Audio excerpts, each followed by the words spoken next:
Hey guys, welcome back to the channel. This is story about what if Naruto gains a new bloodline. No one ever heard part 1. Before I start, please do support for more amazing content and comments for part 2. Do consider to subscribe my channel and share my video to your friends and check out the description as well. Let's start the video. Two beings radiating power stood across from each other as they stood next to two statues staring down each other with only a massive waterfall between them. The statues were of Hashirama Senju, the first Hokage, and Madara Uchiha, the founder of the Uchiha clan, the co-founders of Konoha. Standing next to the statue of Madara was a being with light black hair, dark skin black, with hand-like wings sticking from his back, wrecking the back of his blue shirt, bearing a red and white fan, the symbol of the Uchiha. This being is Sasuke Uchiha, the last and youngest of his clan, embracing the power of the curse seal of heaven given to him by the snake Sannin Orochimaru with the promise of power. Standing across from Sasuke and next to the statue of Hashirama was a boy with spiky blonde hair and wearing an orange jumpsuit. Bubbling red chakra was surrounding him in the form of a one-tailed fox. This boy is Naruto Uzumaki, the number 1 hyperactive knucklehead ninja of the leaf, and the jinchuriki of the mighty Kyuubi no Kitsune, the strongest of the 9-tailed beasts.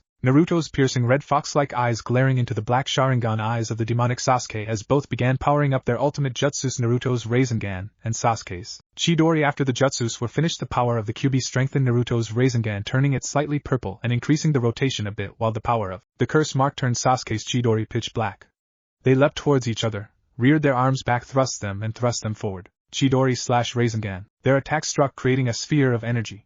When the chakra spike subsided, Naruto started leaping away from the Valley of the End with an unconscious Sasuke on his back. The pain from their fight and the Kyuubi's healing factor much slower than usual, Naruto was beginning to pass out from the pain. Right before losing consciousness, Naruto fell from the tree he was on, but was caught by a leaf jounin with his headband over his left eye, a mask covering the lower half of his face, and gravity-defying silver hair. Kakashi-sensei, Naruto said before losing consciousness. Rest now, Naruto, I'll take you and Sasuke both back home to recover, Kakashi said as he started jumping to Konoha with 2 genin on his back. Konoha main gates. A young pink-haired girl with a leaf headband tied around her hair waited at the gates for her blonde-haired teammate to come home with her beloved Sasuke-kun. As she waited, she saw the gravity-defying silver hair of her sensei Kakashi Hatake, and immediately ran to the gates with the 5th Hokage Tsunade Senju. Upon meeting Kakashi at the gates, the both saw a beaten and battered Naruto Uzumaki and Sasuke Uchiha. Her skills as the world's greatest medic Nin allowed Tsunade to already tell their conditions just from looking at them. Sasuke had minor injuries and slight chakra exhaustion, but Naruto was way worse for wear. He had a severe case of chakra exhaustion, broken rib cage, a concussion, and a large hole in his chest and lung. What the hell happened to Sasuke Kyuin? Screamed the Uchiha's banshee of a fangirl as she glared at the unconscious Naruto. Be silent, Sakura. Kakashi, take those 2 to the hospital immediately, ordered Tsunade to her own shinobi. It seems Naruto did something not even Jiraiya could do and brought back his best friend before he turned traitor. Tsunade thought. That boy will be the greatest shinobi in the world. I can tell just from this successful mission. Sasuke's dream. Sasuke was watching Konoha burning to the ground, surrounded by the corpses of every last ninja he knew. Almost every ninja was lying dead at the feet of a man, laughing as if he were more deranged than even Orochimaru. As Sakura, Kiba, Ino, Niji, Tenten, Lee, Hinata, Shino, Choji, Shikamaru. Out of all the corpses of the rookie 12 surrounding him and the man, there was only one missing from the entire group. Naruto Uzumaki. As he looked around for him, Sasuke was beginning to panic, at least hoping to find his best friend so they can fight the man who torched their home. But the more he searched, the more he couldn't find him. Naruto, where are you, Naruto? Sasuke shouted, afraid to fight this lunatic alone. Suddenly, upon hearing his voice, the man stopped laughing. Naruto died a long time ago, Sasuke, spoke the murderer in a familiar yet emotionless voice. What do you mean Naruto can't die? He has to stop you and become Hokage. And how do you know my name? Sasuke said. Naruto died years ago, and the reason I know your name, Sasuke, well, I would just prefer to tell you the technique that ended him, the man said, and the instant he finished speaking he turned and Sasuke saw his eyes were blood red with a 6-pronged shuriken pattern. Who are you and how do you have the Mangekyo Sharingan? Asked Sasuke, now completely terrified. Simple, Sasuke, said the man as he walked into the light, revealing his face. I gained it from killing my best friend, and frankly it was the only thing Naruto was good for. Plus thanks to him I was able to kill Itachi with these eyes, and Orochimaru's teachings helped give me an edge. Sasuke glared at his future self, his fear replaced by rage and hatred. He activated his Sharingan, and curse marked stage 2 and began to charge up his Chidori. I'll never become you, I'd rather marry Sakura than be you, and compared to you Itachi's a saint. Chidori! Sasuke shouted and struck his future self with the Chidori. Konoha Hospital. Sasuke awoke, with a start drenched in a cold sweat, and began looking frantically around him. Seeing he was in a white room, he realized he was in the hospital. Seems I'm home, but what happened after I lost to Naruto? Oh no, Naruto, thought Sasuke as he began panicking. Through his panic he got out of his bed, left his room, and began to try and find out what happened to Naruto, but was stopped by an Umbu. Sasuke Uchiha, you are forbidden from leaving this room until Lady Hokage deems you of sound body and mind, and no sooner than a week at the earliest. Spoke the Anbu. At least tell me what happened to Naruto, is he alright? Asked Sasuke, worried for his best friend. Unfortunately no one knows Uzumaki's condition except the Hokage, and refuses to reveal anything. The Anbu replied. I bet the instant I get out of here Tsunade is going to lock me up for the rest of my life. Sasuke said. Actually the council is trying to prevent that, and they are pushing for you to be promoted to Chunin as well as the punishment of Uzumaki. Replied the guard. Punishment for what? Replied Sasuke, shocked and appalled by such a thing. For an unprovoked attack on a fellow Konoha shinobi. Now please go back to bed and get some rest, Uchiha-sama. Replied the Anbu. So Sasuke had no other choice but to go to bed, and eventually he fell asleep once more, praying that he didn't have that nightmare again. Naruto's room before Sasuke's nightmare. A Yamanaka under orders from the council without the notice of Inoichi or the Hokage was in Naruto's hospital room as the blonde was asleep, performing a mind walk on the unsuspecting blonde to look for anything from the Sasuke retrieval mission to get Naruto banished, stripped of his ninja rank, or executed. Seems the brat used the Kyuubi's chakra and fought Uchiha-sama during the mission. Seems like the proof I need if the story is twisted enough in our favor. The Yamanaka thought to himself, and disappeared in the Shushin council chamber during Sasuke's nightmare. So what did you find out during the mind walk, Yamanaka? Asked Hamura, one of the two advisors to the Hokage.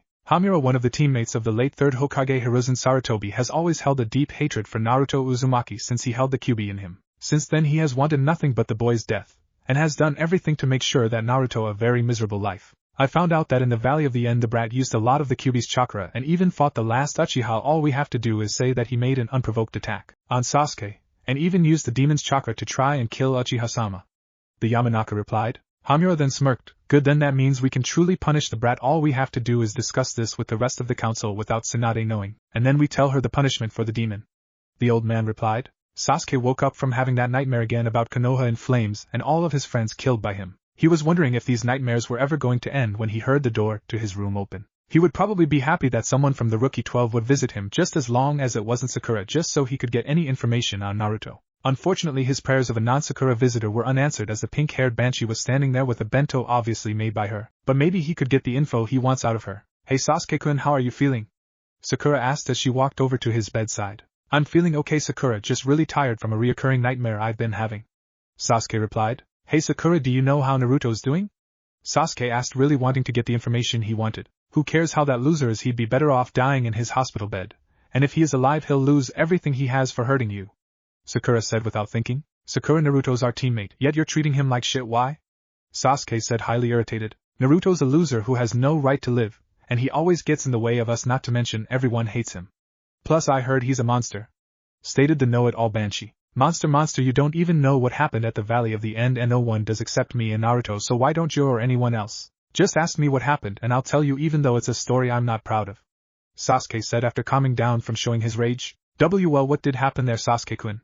Sakura asked, scared of her beloved. Well, when Naruto finally caught up with me, I was standing on my ancestor's head while Naruto was standing on the first head. Naruto was trying to talk me into coming back, how I was hurting you, but I didn't care in the least. All I wanted was power to kill Itachi. It was then I turned and showed Naruto that half the curse mark covered my face and my eye was black with a yellow iris. I kept provoking him until he was literally trying to knock some sense into me, and I wanted him to fight me, until I charged at Naruto with a Chidori, and he defended with a Rasengan. He wouldn't fight me seriously, at least he didn't until after I shoved a Chidori into his chest. At that, Sakura gasped. Yes, Sakura, I did try to kill Naruto, and the things that sickened me to the core were that I enjoyed thrusting my Chidori, plus I was killing him to gain power, because he is, or probably after that was, my best friend. Sasuke said, telling most of the story. You unbelievable, you actually tried to kill him, Sasuke-kun. What happened next? Sakura asked, incredibly curious. Well, when I still had my hand in his chest, the same red chakra you saw him use against Neji, and the same chakra I saw him use against Gaara flared around him, only I saw him grow claws and fangs and his eyes turned red with slitted pupils. He grabbed me by the wrist and pushed me away, and our fight began anew. But this time he had the upper hand because somehow he was faster, even though I had been using the curse marks since before I struck him with my Chidori, and not even my Sharingan could keep up with him until it gained the final Tomo. After that I was able to block and counter every one of his blows. But then the red chakra was bubbling out of his stomach, it lifted him up, and he punched me in the face, putting some distance between us, and the chakra was forming a kind of cloak around him in the shape of a fox, making him even more powerful. Sakura was even more shocked from that information. After getting a good thrashing, I was taking the curse mark's power to the second stage, turning my skin dark, giving me claws and fangs, longer lighter hair, and black eyes around my Sharingan. After Naruto began another attack, a hand-like wing grew from my back, protecting me, and threw Naruto into the first Hokage's ankle. Then we powered up our best jutsu and jumped toward each other. Right as our attacks were about to hit, Naruto held back a lot of his power so I wouldn't be hurt, and only lessened the damage from my Chidori. After that he thought I was unconscious and picked me up and started carrying me to Konoha, but he was far too injured and suffering from extreme chakra exhaustion and began losing consciousness until Kakashi came and caught him. Then he carried us both home. Sasuke finished. Then that means the Baka's as much a monster as Gaara. The Banshee howled, irritating Sasuke. Sakura, I'm going to tell you a huge secret I heard from Itachi about Naruto. Sasuke said. What secret? Well, how the Academy said that the fourth died killing the Kyuubi. Well, I always thought it was fishy that the fourth Hokage, despite being a genius, could kill a Biju, a being made entirely out of chakra. So when I talked to Itachi and my mother about my suspicion, they were shocked, and I could actually see worry and fear in my brother's eyes. Sasuke said. What's this got to do with that monster of a Baka? Sakura asked, angering Sasuke more. Itachi told me that the Academy lied to us, and in reality the fourth Hokage didn't kill the Kyuubi but sealed it in an infant that was born that very night. And remember when Iruka told us all Naruto's birthday is October 10th? Sasuke said, hoping Sakura actually had a brain. Wait, you mean Naruto has the Kyuubi sealed in him, so this has to be why all the adults hate him? Sakura said as she came to a revelation. Yeah, at the time I didn't believe him, but during the fight with Naruto I saw a burning red silhouette of the Kyuubi when the red chakra was flowing around Naruto, and the fox cloak made of the chakra proved it. Naruto's been protecting us from the most powerful demon in existence. Sasuke said, feeling sorry for his best friend. But if that's the case, then why keep it secret from the younger generation? Asked Sakura, surprised by everything. Mom then told me that all the adults who knew wanted to kill Naruto to end the Kyuubi, so the third made a law to keep our generation from knowing under penalty of the Big Mouth's death in order to try and give Naruto a normal life. But from what Itachi then told me, that plan backfired. The last semi-loyal Uchiha said. What do you mean, Sasuke? Sakura, Itachi told me that Naruto had to be protected by Umbu constantly because the villagers and many shinobi would attack him. He's had many assassination attempts on his life and beating throughout his entire life, especially the attempt I made. The sad Uchiha replied. But if that's true, then why does he always smile? The crybaby of Team 7 asked. My guess is it's just a mask to distract everyone from his pain, loneliness, and burden. In fact, I bet that a lot of our academy teachers were holding back his education out of hate for the Kyuubi in order to better kill Naruto. Sakura, the instant Naruto and I are out of the hospital, I'm going to try to be a better teammate, best friend, and brother to Naruto. Sasuke said, resolve burning in his eyes. As will I, Sasuke-kun. We'll both make sure Naruto is never lonely again. It's the promise of a lifetime. Sakura said with the same resolve as Sasuke. Naruto's mindscape. After the mind walk, Naruto was walking through the sewer that is his mind until he got to the cage holding the powerful Kyuubi no Kitsune. When he got there, though, what he saw was not the big scary nine-tailed fox, but a beautiful girl who looked to be 16 with flaming red hair, red eyes with fox-like slits, 9 fox-like tails, and wearing a beautiful fire-red kimono. This woman is the Kyuubi no Kitsune, and other than the Hokage, she's been helping Naruto since he could walk and talk. Hello, Naruto. Kyuubi said, anger clear in her voice. Hey Q, how are you? Naruto asked, fear in his voice from recognizing Kyuubi's tone. You Baka, do you know how much damage your body took from that spoiled brat? And even after beating him, did you rest so I could fully heal you properly? Hell no, you didn't. You just kept pushing your body until it finally shut down on you, where you both would have died from the fall had Hataki not saved you. Kyuubi screamed at Naruto, worried about him and begging him to stop after the fight. Sorry Q, I didn't want to give Orochimaru any opportunity to get the Sharingan. If I had, Konoha would fall easily with all the jutsu Orochimaru could then master with the copy abilities of the Sharingan. Naruto replied. True, but you could have waited at least 5 minutes for me to heal you a good bit so you could meet Kakashi without passing out. Kyuubi replied, trying to give Naruto another option he could have had. Kyuubi, before I was conscious enough to be in my mindscape, I felt the chakra enter and exit my mind without coming through here. Naruto said. Must have been a Yamanaka working for the council to try and get you executed. Kyuubi replied. Yeah, I thought so too, but it will take a while for them to twist around the story, and the Yamanaka who did it can't falsify the memories in Inoichi's presence, or those fake memories would be revealed. Plus, I doubt the council's dumb enough to do that, Naruto said, agreeing with Kyuubi. For now it's best you wake up since people are worried about you, especially that purple-haired Umbu in the cat mask.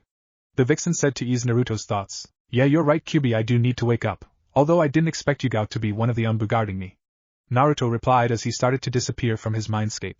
Naruto's hospital room. The instant he left his mindscape, he woke up to see Tsunade, the Jounin senseis, and most of the rookie 12 except Sakura and Sasuke surrounding his hospital bed. All of them looked excited that he's awake, but just before Tsunade could kill him in a hug, Jiraiya blocked her. Glad to see you're finally up, Naruto. The Toad Sage said, smiling down at his third student. Glad to be up, sensei. Naruto replied, smiling up at the sage who trained him more than Kakashi did. Upon Naruto's reply to Jiraiya, Kakashi lowered his head in shame that Naruto acknowledged Jiraiya as a sensei. Naruto, what are you talking about? That's Jiraiya, one of the 3 Sannin, not Kakashi. Yamanaka spoke out. Actually, young lady, in a way I am one of Naruto's sensei. Jiraiya replied, confusing a lot of the genin and jounin. Jiraiya taught me during the last month of the Chunin exams, and again when we were searching for Tsunade Bachan. Naruto replied, surprising them. Kakashi, you are very youthful to lose your own student to one of the legendary Sennin. Yelled Might Guy. Well, Guy-sensei, Kakashi-sensei didn't teach me anything other than tree walking and the importance of teamwork, which unlike Sakura and Sasuke I took to heart, while Jiraiya-sensei taught me water walking, summoning, and the Rasengan. Naruto replied, surprising all the jounin. Naruto, if Jiraiya-sama allowed you to sign his summoning contract, can you please demonstrate it to our students? Kurinaya, he asked. Sure. Naruto replied, bit his thumb, performed the hand signs, and slammed his hand on his bed. Summoning jutsu. When that happened, a small smoke cloud appeared, and when it faded, a small orange toad in a blue vest emerged. Hey Naruto, what's up? We heard about your battle in the Valley of the End, and Dad kept demanding Jiraiya summon some of us to visit you. Pops is going to be so happy you're alive. He said to me and Gamatesa that if you died he was going to hop down from empty Mayaboku and squash the guy that killed you, the small toad said. How that thing talked. Ino yelled, causing everyone to cover their ears. It was then Sakura, Sasuke, and a purple-haired Umbu in a cat mask charged into the room. What happened? The Umbu said. Hey Yu-chan, nothing really. Ino just got freaked out about my little summoning friend. Naruto said with a smile. Hey, I remember you. You're the small toad Naruto accidentally summoned when he was fighting Gaara to protect me and Sakura. Sasuke said. Yup, that's me. The name's Gamakichi, one of the two sons of the chief toad, and a good friend of Naruto. Gamakichi replied. By the way, Kichi, I didn't think boss liked me so much. Naruto said. Bro, you are crazy. Of course Dad likes you. Ever since you saved me from the Shikaku Jinchuriki, and helped Dad out by performing a henge, turning you both into the Kyuubi long enough for Dad to get a good hold on that demon so you could sucker punch him awake so the demon could be resealed into that Gaara guy. Pops won't quit trying to make you our only summoner.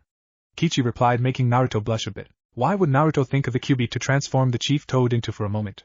Niji asked. Because the fourth sealed the Kyuubi into Naruto to save the leaf from destruction, and he wanted the dope to be seen as a hero, but the village didn't agree with the last wish of Tsunade's predecessor.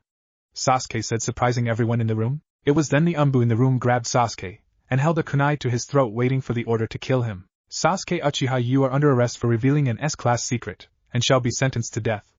Yugao said. What? Almost all the genin except Naruto screamed. Sasuke. Naruto said. How did you know about that? Simple Naruto, I started getting suspicious about how the fourth defeated the Kyuubi, since a Biju is impossible to kill, and once I told my suspicion to my mother and brother, they told me about it, as well as the law the third made to keep our generation from knowing, so you could hopefully have a normal life.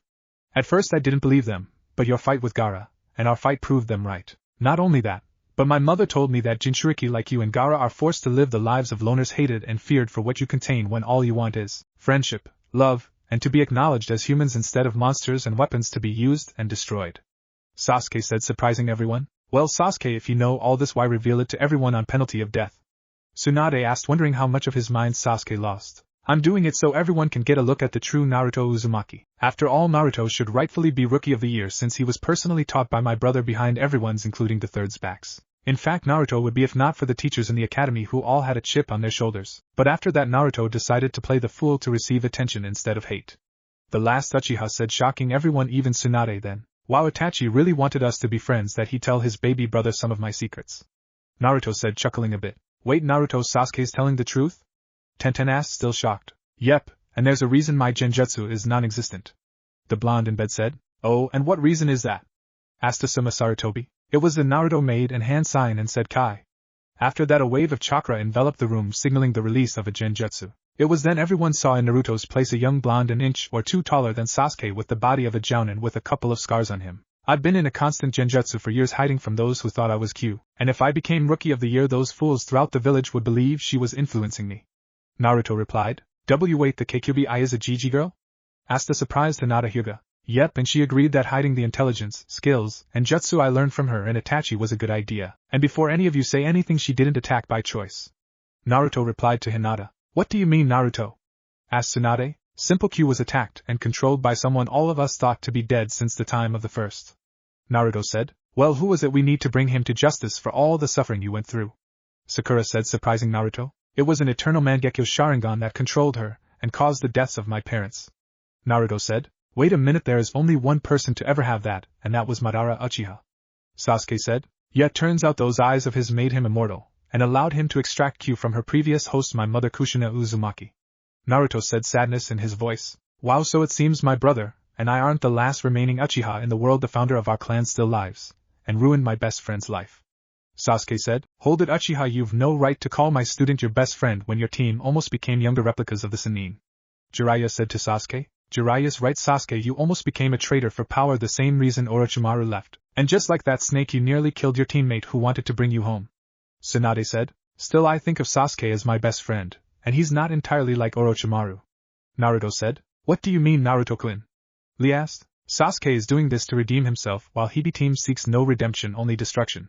Naruto replied, yeah, and from the fact that no one's tried to kill you Naruto, it seems nobody in here cares you got the Kyuubi. Sasuke said, yep, he's right and I need to go home, but Naruto tried to summon me and Tesu so we can play around. Said Kichi before he disappeared in a puff of smoke. Now on to the reason I came here. Said Jiraiya, earning looks from everyone else. Within 2 months' time I will be taking Naruto away from the village on a 3-year training trip, hopefully teaching you things that Itachi and Kyuubi haven't taught you. Jiraiya said, well, now that everything has been settled, let's let Naruto get some rest so he can leave the hospital tomorrow.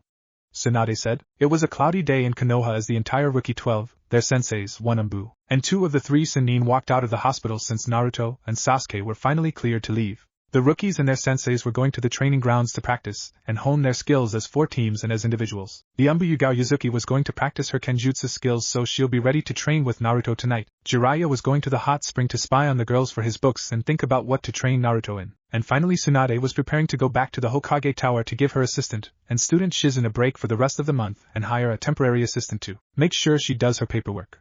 All their plans were perfectly organized when an Anbu in a tiger mask shined in front of the entire group. Tsunade-sama, the council has requested yours and Uzumaki's presence immediately. Spoke the new Anbu. Well, Naruto, looks like we have a date with those arrogant bastards on the council. Said Tsunade. Yeah, I figured they'd make their move after I got out of the hospital, so they would love to see my reaction to my punishment for harming and nearly killing the last precious Uchiha. Replied Naruto. After that Naruto and Tsunade shined to the council chamber to see the council's little scheme. Council chamber. The civilian council and the clan heads were shocked when a blonde boy taller than Naruto shined into the council chamber alongside Tsunade. Tsunade, what is the meaning of this? We wanted the demon child, not this boy, yelled a councilman before a kunai got lodged in his neck, causing everyone to gasp in shock. I'm tired of everyone breaking Gigi's law and mistaking me for Q. Naruto said, surprising everyone other than Tsunade. Before any of you arrogant fools not worth respecting crawl my ass about killing an innocent man, I will remind you all that even though the third is dead, his laws are still in effect. And the law regarding me and Kyuubi is still active and punishable by death, even though I knew about Q before that idiot Mizuki. Naruto said, immediately silencing the civilians. Also Naruto and I already know we're here, so you can try to punish him for attempting to kill Sasuke in an unprovoked attack. Tsunade said, surprising them. And how, pray tell, would you and that boy believe such a thing? Hamura asked. Simple Hamura, you're the one who's had it in for Naruto since he was only a few hours old, and the only one who made everyone doubt the fourth ceiling technique, said Hayashi Hyuga, surprising everyone. Wait a minute, is Hayashi defending Naruto? I think my death is near, spoke out a surprised Danzo Shimura, shocking everyone else, even Hayashi, when the old war hawk said Naruto's first name. Danzo-sensei, why did you and Hayashi have to shock them so much? Naruto said, nearly giving everyone except Danzo a heart attack. Danzo, explain why Naruto called you sensei. Seethed Tsunade. Would I approach Naruto and offered him a place in Root like I always wanted, only I made him my personal apprentice, and my successor in leading Root. I was also surprised when I found Naruto had enough skills to be the youngest Hokage in history, especially when he was taught by our dear Itachi Uchiha. Danzo said. What? Every civilian including Saya Haruno screamed. It's true, Itachi wanted me to be safe from all the assassination attempts Hamura team had thrown at me. Naruto said. Still, it is the decision of the entire civilian council and the daimyo that Naruto Uzumaki is to be banished on grounds of an unprovoked attack on Sasuke Uchiha, and as you know, Tsunade, the daimyo's decision cannot be countered by the Hokage, said Hamura with a proud smirk on his face. Okay, I don't mind being banished since it gets me out of a village of hypocrites, and finally frees me from the hatred of the older generation, Naruto said, removing his headband. Wait Naruto, what about your dream of being Hokage? Tsunade asked, beginning to panic. Don't worry Bachan, I figured that one day I would never reach that goal because of people who don't know the difference between a kunai and the scroll it's sealed in, Naruto replied. After that Naruto began to leave the council chamber and head to his apartment to pack up and leave Konoha. Konoha main gates. Midnight, Naruto stood at the main gates of the village about to leave due to his recent banishment. When he stepped through the main gates, he decided to do a little tree hopping until he got to a clearing and decided to set up camp for the night. Konoha Hokage's office next day. The entire rookies along with their senseis, Yugao and Jiraiya along with Koharu, Danzo, and the clan heads were in Tsunade's office with a sad Hokage and a weeping Shizen. So the civilians banished Naruto under the guise of attacking and trying to kill me, Sasuke said. Yes, though there are other things we need to discuss besides that, like how Hayashi called Naruto by his first name for once. Shibi Aburame said, shocking Hinata and Niji. I've held no ill will towards young Naruto. In fact, his father and I were best friends and rivals, but I couldn't help him because of the Hyuga clan council. Yet Hisashi and I always tried to help him behind the scenes with food and money for his utilities. Hayashi said, but uncle, if you helped Naruto, why weren't you nicer to Hinata as well and helping her with her training? Asked a somewhat angry Niji. Simple Niji, I was trying to get Hinata to abandon trying to learn the gentle fist because she takes after her mother so much. After all, the gentle fist requires the user to be stable and strong. Hinata did not fit the style because, like my late wife, my firstborn daughter has fluid and flexible movements in taijutsu like a water jutsu user, so I have been wanting Hinata to make her own branch of the gentle fist, one that ebbed and flowed like the seas themselves to provide a good offense and defense. The Hyuga head replied. Now, Hayashi began. We should discuss Danzo training Naruto behind the third's back. This statement shocked the jounin in the room. I have nothing to explain. From seeing Naruto being trained and taught by Itachi, I realized that he would not be a good subordinate, but he would be an amazing leader. His emotions and skills together, coupled with his training and intelligence, made him my ideal successor and leading root. Danzo replied, shedding a lot of light. Don't worry though, this isn't the last time we'll have heard from Naruto Uzumaki. Danzo said, lifting the rookie spirits. Somewhere in Otogekure, a silver-haired man with glasses shined into the room of his leader and master Orochimaru of the Sannin. Tell Kabuto what you have found out in the Leaf Village. The old snake demanded, annoyed at losing the last Uchiha. Quite a few things that would actually kill you from shock, Orochimaru-sama, said a smirking Kabuto as he adjusted his glasses. Ha ha ha ha ha, what information could you have that would possibly bring me even an inch towards death's door, my dear spy? Orochimaru said, having a good laugh. The fact that Naruto-kun was banished for bringing Sasuke back under the accusation of nearly killing him in an unprovoked attack. Kabuto began explaining. As well as during the council meeting, it was revealed that Naruto-kun was revealed to be trained by Itachi and Danzo, and he is to take Danzo's place as leader of Root when the old Warhawk dies. Kabuto finished. What? The old snake screamed from shock, and clenched his chest in pain from a severe heart attack before being saved by his right-hand man. If Naruto is so powerful, then he is quite a prize, and now that he's no longer in the leaf, we can make a move to try and bring him to our cause. Orochimaru said, smiling from the fact that the jinchuriki seemed to be more powerful than anyone could imagine. What do you wish to do, Orochimaru-sama? Kabuto asked. We're going on a fox hunt. The Sannin replied with a smirk. Soon Naruto, soon you will be mine, thought the old snake. Morning after Naruto's banishment, Naruto began waking up right as the sun started to rise, and began thinking of all the biggest moments in his life since he first trained under Itachi. I wonder when Danzo-sensei will reveal to Bachan about our contingency plan with Itachi-sensei. Naruto thought, excited for when they learn about the hidden plan in case the leaf truly became dumb enough to banish him. After that, he got up and began to proceed to head to border between Kaminari no Kuni and Tsuchi no Kuni, and then he will proceed to the next stage of the plan. When Naruto crossed into the border, he bit his thumb, did some hand signs, and called up Gamakichi. Hey bro, what's going on? Where are we? And why'd you call? MMPH. Gamakichi couldn't say another word since Naruto covered the tiny toad's mouth so he could speak. Okay Kichi, first off, I've been banished from Konoha by the civilian council. We're at the border between the lands of fire, earth, and lightning, and I summoned you because I meant to summon you and your brother so you could try and find Itachi Uchiha, and your brother would go to Danzo Shimura to relay a message for them. Naruto explained to his first friend among the toads. I see, I'll head home and let Teisu know about our job, but because it's two we have to see and Jiraiya and Dad aren't fans of either of them despite them teaching you when you were a kid, it would take a lot of treats for me and Teisu. Afterwards I'll come back with Teisu after we finish the job for our payment. Gamakichi replied, making Naruto smile. Thanks Kichi, when you and Teisu meet up with Itachi and Danzo, tell them the fox is out of the cage. I'll talk to you soon, little buddy, Naruto said as he and Gamakichi waved goodbye to one another, and then in a puff of smoke the little toad disappeared. Empty Mayaboku. Once Gamakichi got back home, the little guy was hopping around the mountain to find his dad and brother to let them know of the message assignment Naruto gave the sons of the chief toad. After a while he found them among a grove of giant mushrooms with Gamabunta relaxing seemingly in a trance. Little did the little toads know their father was remembering his childhood with the toad sage Jiraiya, especially since he was in the area they met when the idiot tried to summon something without a contract only to wind up in the realm of the toads. Unfortunately, as he was chuckling from that very memory, he was brought out of his flashbacks by his tiny look-alike hopping onto his nose. Gamakichi, you better have a good reason as to why you haven't been seen a lot the past couple days, or else I'll leave you with Fukasaku-sama and Shima-sama. Bunta said, feeling annoyed he hasn't been able to spend time with his sons after getting much closer to them ever since Naruto first summoned him. Oh, I'd been summoned by Naruto 2 days in a row, Pops, and my head was spinning from what I learned yesterday. Today, however, I was going to tell you everything, but Naruto summoned me, trying to summon me and Gamateisu to relay a message to Itachi Uchiha and Danzo Shimura. Gamakichi replied to his dad. Why would Naruto wish to speak to the man responsible for the Uchiha massacre and the leader of Root? Gamabunta asked, really confused. Actually, it turns out Naruto isn't stupid, and he's far stronger than all the Sannin when he's at his best. The reason for that is because as a child he was taught and trained by Itachi, and after the massacre he was trained personally by Danzo, made a member of Root, and named Danzo's successor to lead Root when the old man dies. He also knows his heritage. As for wanting to get in touch with them through me and Taisa, Naruto was banished from Konoha by the civilian council because they banished him for hurting the youngest Uchiha, in an unprovoked attack. The tiny toad told his dear dad, who was beginning to lose his temper with the civilians of that village. What they did to Naruto Nizan was very mean. I'll help him get that message to those guys. Gamatesa said with a fire burning in his eyes to help his best friend. Well boys, since I and every other toad summon actually favor Naruto over Jiraiya, the only human I knew when I was just a bit older than you two, I know Naruto can be trusted in this one, so to help out Gamakichi will give this message of Naruto's to Itachi, and little Teisu will look for an old man whose face is mostly wrapped in bandages with only one closed eye, his nose, and his mouth showing. Bunta told them, wanting to help Naruto despite not knowing his plan. Gotcha pop.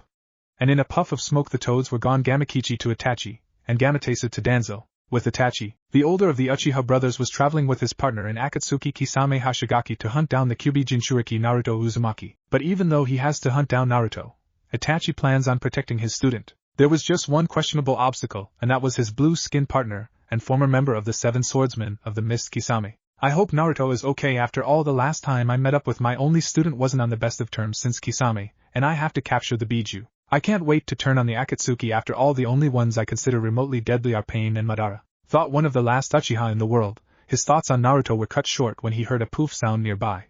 Apparently from the look on Kisame's face he heard it too. Kisame, I'll investigate that sound. You find us a place to rest for the night. We need to be at our absolute best when facing the Kyuubi Jinchuriki. Itachi ordered his partner. Alright Itachi, after all not many shinobi can stand against us even when separate. Just try not to use your Mangekyo Sharingan, we wouldn't want you going blind on us, Kisame replied with a smirk. After splitting up, Itachi went to where he heard the noise to see an orange toad sitting in front of him. Yo, you Itachi Uchiha? Asked the now revealed summoning toad. Yes, why are you here, since I doubt Jiraiya of the Sannin knows where I am? Replied a curious Uchiha. The fox is out of the cage, was Gamakichi's simple reply. Where is he? Itachi asked, completely shocked. Border between Hai, Kaminari, and Tsuchi no Kunis. The little toad answered. I see, tell him I'll meet him soon. Itachi ordered Gamakichi, who then disappeared in a puff of smoke. So when are we going to meet the little brat now that he's out of Konoha? Kisame asked from behind Itachi. After I take care of a loose end. Itachi replied, preparing to kill Kisame. Relax, I'm not going to hurt the kid. I plan to betray Akatsuki with you and help out the kid once I know the plan. Kisame replied, calming his partner. Then let's go. And with that, Itachi and Kisame shushined to Naruto. Root headquarters, Danzo's office. Danzo was looking over the progress of all his Root operatives when a small yellow summoning toad appeared in front of him. A summoning toad? So what message does Naruto have for me? Danzo asked, smiling as he sat back in his chair. The fox has left the cage. Gamatesa replied, instantly causing Danzo to stiffen with excitement. Where can I find my old apprentice? Danzo then asked, eager to begin the plan. The border between Hai, Kaminari, and Tsuchi no Kunis. The young toad answered without a second thought. I see a perfect meeting place. You can go home now, young toad, I have business to attend to. And be sure to let Naruto know Root will see him soon, Danzo said before Tesa left in a puff of smoke. After Gamatesa left, Danzo summoned all the members of Root to the main training field. Root, it is time to commence contingency plan Ryu. Danzo announced, bringing back the emotion of shock to every Root operative. With Naruto, just as soon as Gamakichi and Gamatesa left their targets, they appeared to Naruto at the exact same moment. Message delivered, bro. The young toads said at the same time. Great job guys, go home now and be sure to tell big ol' Bunta I said hi.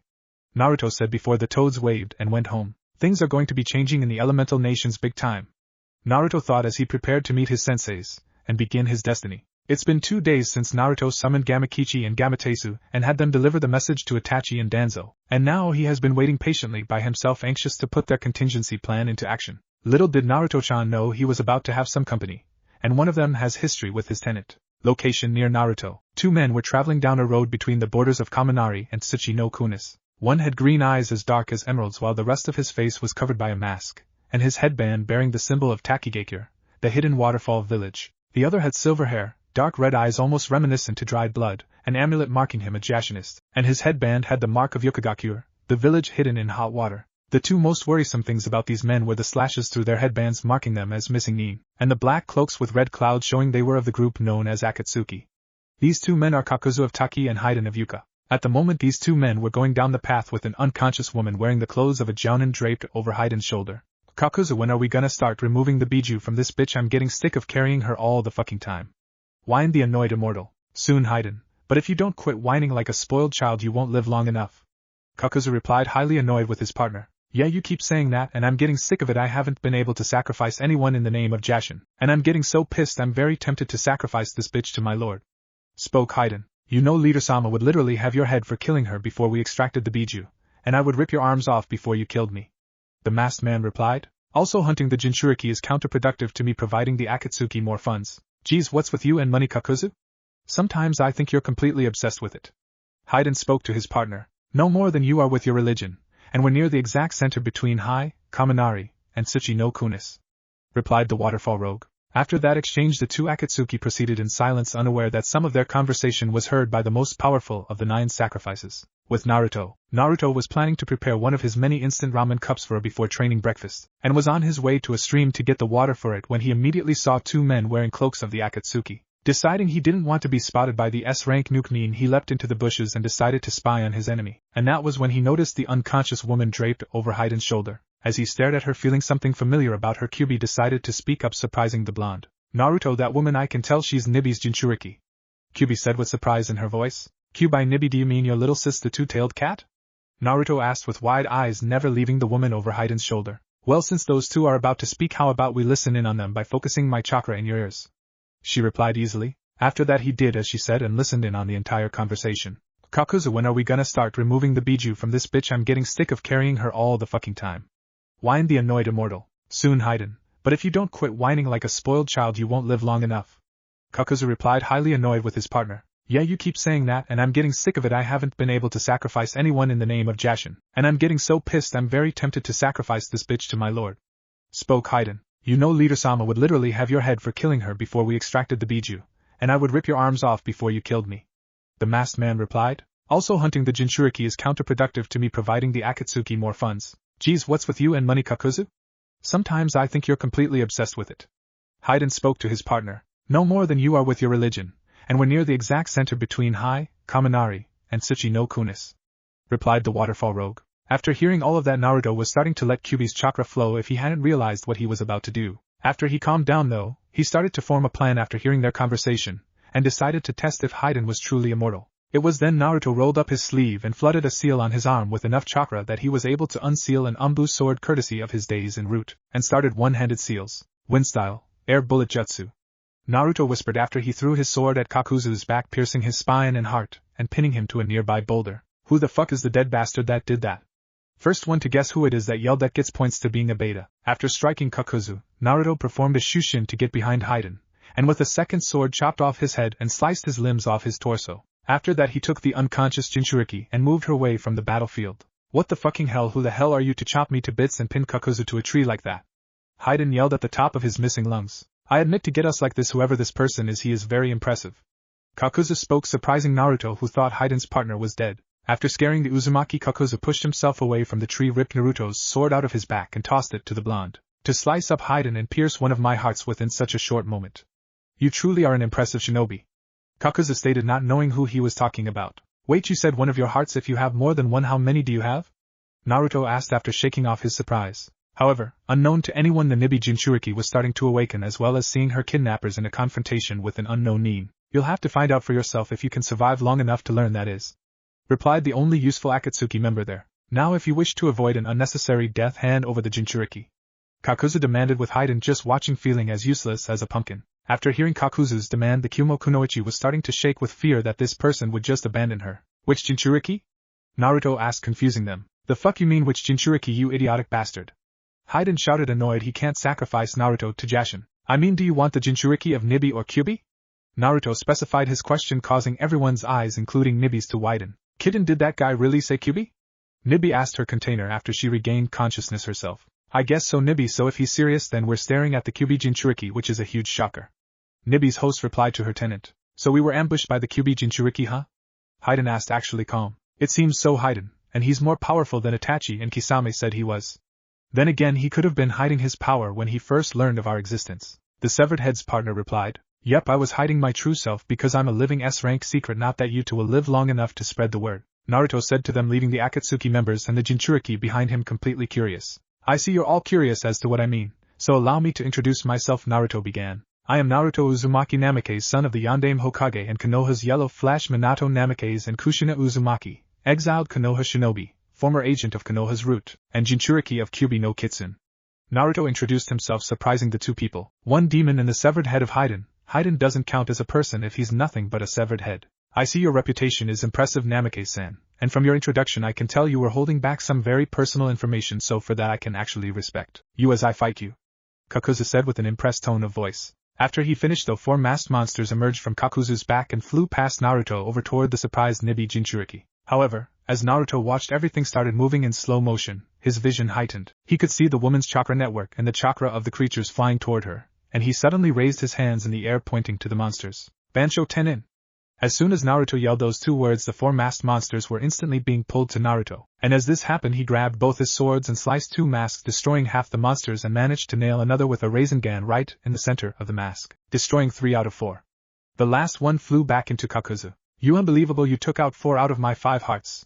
It's a good thing my last one flew back into me, so no, I can get you back by capturing you both, extracting your biju, and taking your hearts to add to my own, Kakuzu said, creeping out Naruto and the kunoichi. Okay, that's disturbing, but if you're now down to 1 heart, maybe your partner should look behind you and see your death, Naruto said, causing Haiden to move his eyes and see a second Naruto behind Kakuzu. Kakuzu, behind you. Haiden attempted to warn his soon-to-be dead partner. What dash?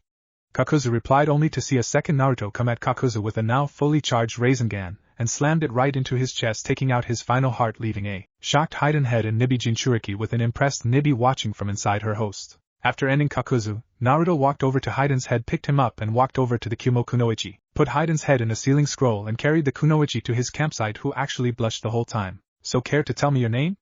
Naruto asked the Jinchuriki. Well, since I know yours and the fact you're the Kyuubi Jinchuriki, it would make sense to tell you my name, she said. I'm Yugito ni the Nibi Jinchuriki, thanks for helping me even though there wasn't much reason to, Yugito told him. Actually, helping a person in danger is enough reason. The fact that you're a Jinchuriki like me is just more motivation, especially since that Kakuzu guy said that once he captured us our biju would be extracted.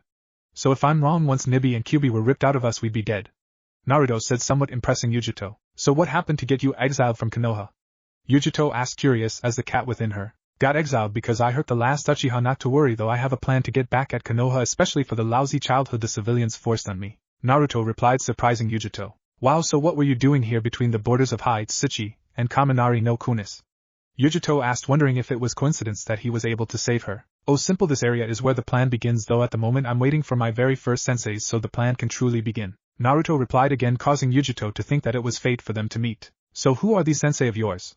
Yugito asked, still curious as to who could give Naruto so much power to take down 2 Akatsuki members without a scratch. Oh, you'll find out in the next couple days, Yugito-san. Until then, let's rest and get to know each other if we're going to trust each other, Naruto replied before the two decided to set up camp and go to bed as the sun had set since the fight with Haiden and Kakuzu. It had been 3 days since Yugito had met Naruto, and the Jinchuriki hit it off really well. First, it had been a comparison of their lives in their respective villages, and she was shocked to know Naruto's was way worse before he met his very first 2 senseis. Naruto wasn't too surprised that Yugito was thought of as Nibi, but he was pissed by the fact that a lot of guys asked Yugito out only because they wanted to be the big shot to claim that they slept with the demon slut. However, he was surprised that the entire ninja population and half the civilians in Kumogakure actually liked Jinchurikis and thought of them as protectors. His biggest surprise from that though was the fact that Kurabi, the killer bee of Kumo, was the one who got them to think that since he has full control of his biju form, it didn't hurt that he was the Raikage's brother either. Yugito, however, was disgusted with Konoha since ever since Naruto was a baby the entire civilian and half the ninja populations have been trying to kill him. The only ones who cared about him for most of his life were the 3rd Hokage, an old ramen chef, his daughter, and a few Anbu who protected him. She was shocked when she heard the infamous Danzo Shimura took Naruto in when he was around 8 and made him a part of Root, and amazed when she found out that not only was Naruto named Danzo's successor to lead Root when the geezer died, she was also impressed that before then he was trained by the legendary leaf trader Itachi Uchiha. Such knowledge now made her slightly afraid of the blonde in front of her. Ever since then the two have been making sure their campsite doesn't get any unwanted guests. As Naruto was preparing a few fish over a fire, he was thinking if he should tell Yugito his last secret. Go ahead kid, go on and tell her that her mentor Kurabi isn't the only one with good control over their demonic chakra, since I personally taught you to control up to 7 tails, Q said with a mix of pride and arrogance. Hey Yugito, Naruto said. Yes? Which biju does Kurabi contain? Naruto asked, wanting to know before telling her. He's got Hachibi, the 8-tailed octoball as he calls it, she replied, wondering why he'd ask. Suddenly after Yugito answered that question, red chakra started forming into a fox shape with 4 tails already formed, and 3 more tails on the way. And Naruto, what are you doing? Yugito asked afraid. You said B had control over all 8 tails. Well, I wanted to show you how much control I gained over Q's since she taught me to control up to 7 tails so far. Naruto replied, his with 7 chakra tails wagging behind his cloaked body. Wow, I don't know whether to be terrified of your power or listen to Nibi. Yugito thought out loud. Oh kid, if she talks to Nibi-chan then I should tell you now before it's too late. Kyuubi spoke out in Naruto's head. Before what's too late? He replied to his partner. Before you lose your virginity, because Nibi is a sex-crazed feline and the one biju that would try to mate with any strong man, and I bet hearing about every one of your senseis is making her pretty damn horny. Q replied with a smirk. Wow, really? So I'm guessing that Nibi would want Yugito to do it with me. The more she learns about me that impresses her, huh? Naruto asked, probably betting Kyuubi doesn't know what he's planning. After that mental conversation, Naruto and Yugito both sensed something, or in this case somethings, as 2 Akatsuki members appeared in front of the jinchuriki. And when the 2 saw who the members were, Naruto was slightly happy since the 2 were Itachi Uchiha and Kisame Hashigaki. Itachi-sensei, it's great to see you, but what's the walking sushi buffet doing here? Naruto asked, causing different reactions to Kisame's nickname, a smirk from the Uchiha, a giggle from the jinchuriki, and a growl from the sushi buffet. Watch it, kid, or I'll let Shamehata absorb your chakra slowly so you can feel every last drop of yours and the 9 tails chakra be drained from you like a battery, Kisame threatened. Actually, that was a pretty funny comment, Naruto. I just think sushi here is a bit sensitive. Itachi commented with a smile, causing Kisame to look at his partner in shock. That's one reason Sensei always loved me, because I could make him laugh more than anyone else in his life, Naruto said with a smile, leaving Kisame looking even more fish-faced. By the Naruto-kun, is that the 2 tails jinchuriki hiding behind you while giving Kisame and me a cautious glare? Itachi asked, looking at the wary girl hiding behind Naruto for protection. Yeah, by the way, would you happen to know a guy who can talk even as a severed head and a guy with masked monsters coming out his back? Naruto asked his very first sensei. Well, if the kid took down Haiden and Kakuzu, then I'm extremely impressed with your former disciple Itachi.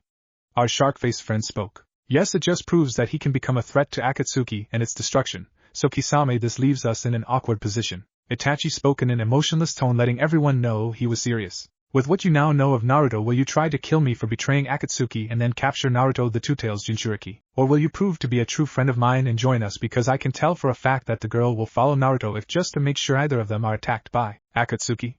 Itachi said, giving Kisame a big choice. Hey, relax, Itachi. The 7 swordsmen of the mist used to be honorable warriors who swear on their blades to never betray a friend. So I, Kisame Hashigaki, the monster of the mist and former 7 swordsmen, swear to follow my friend and his disciple no matter what.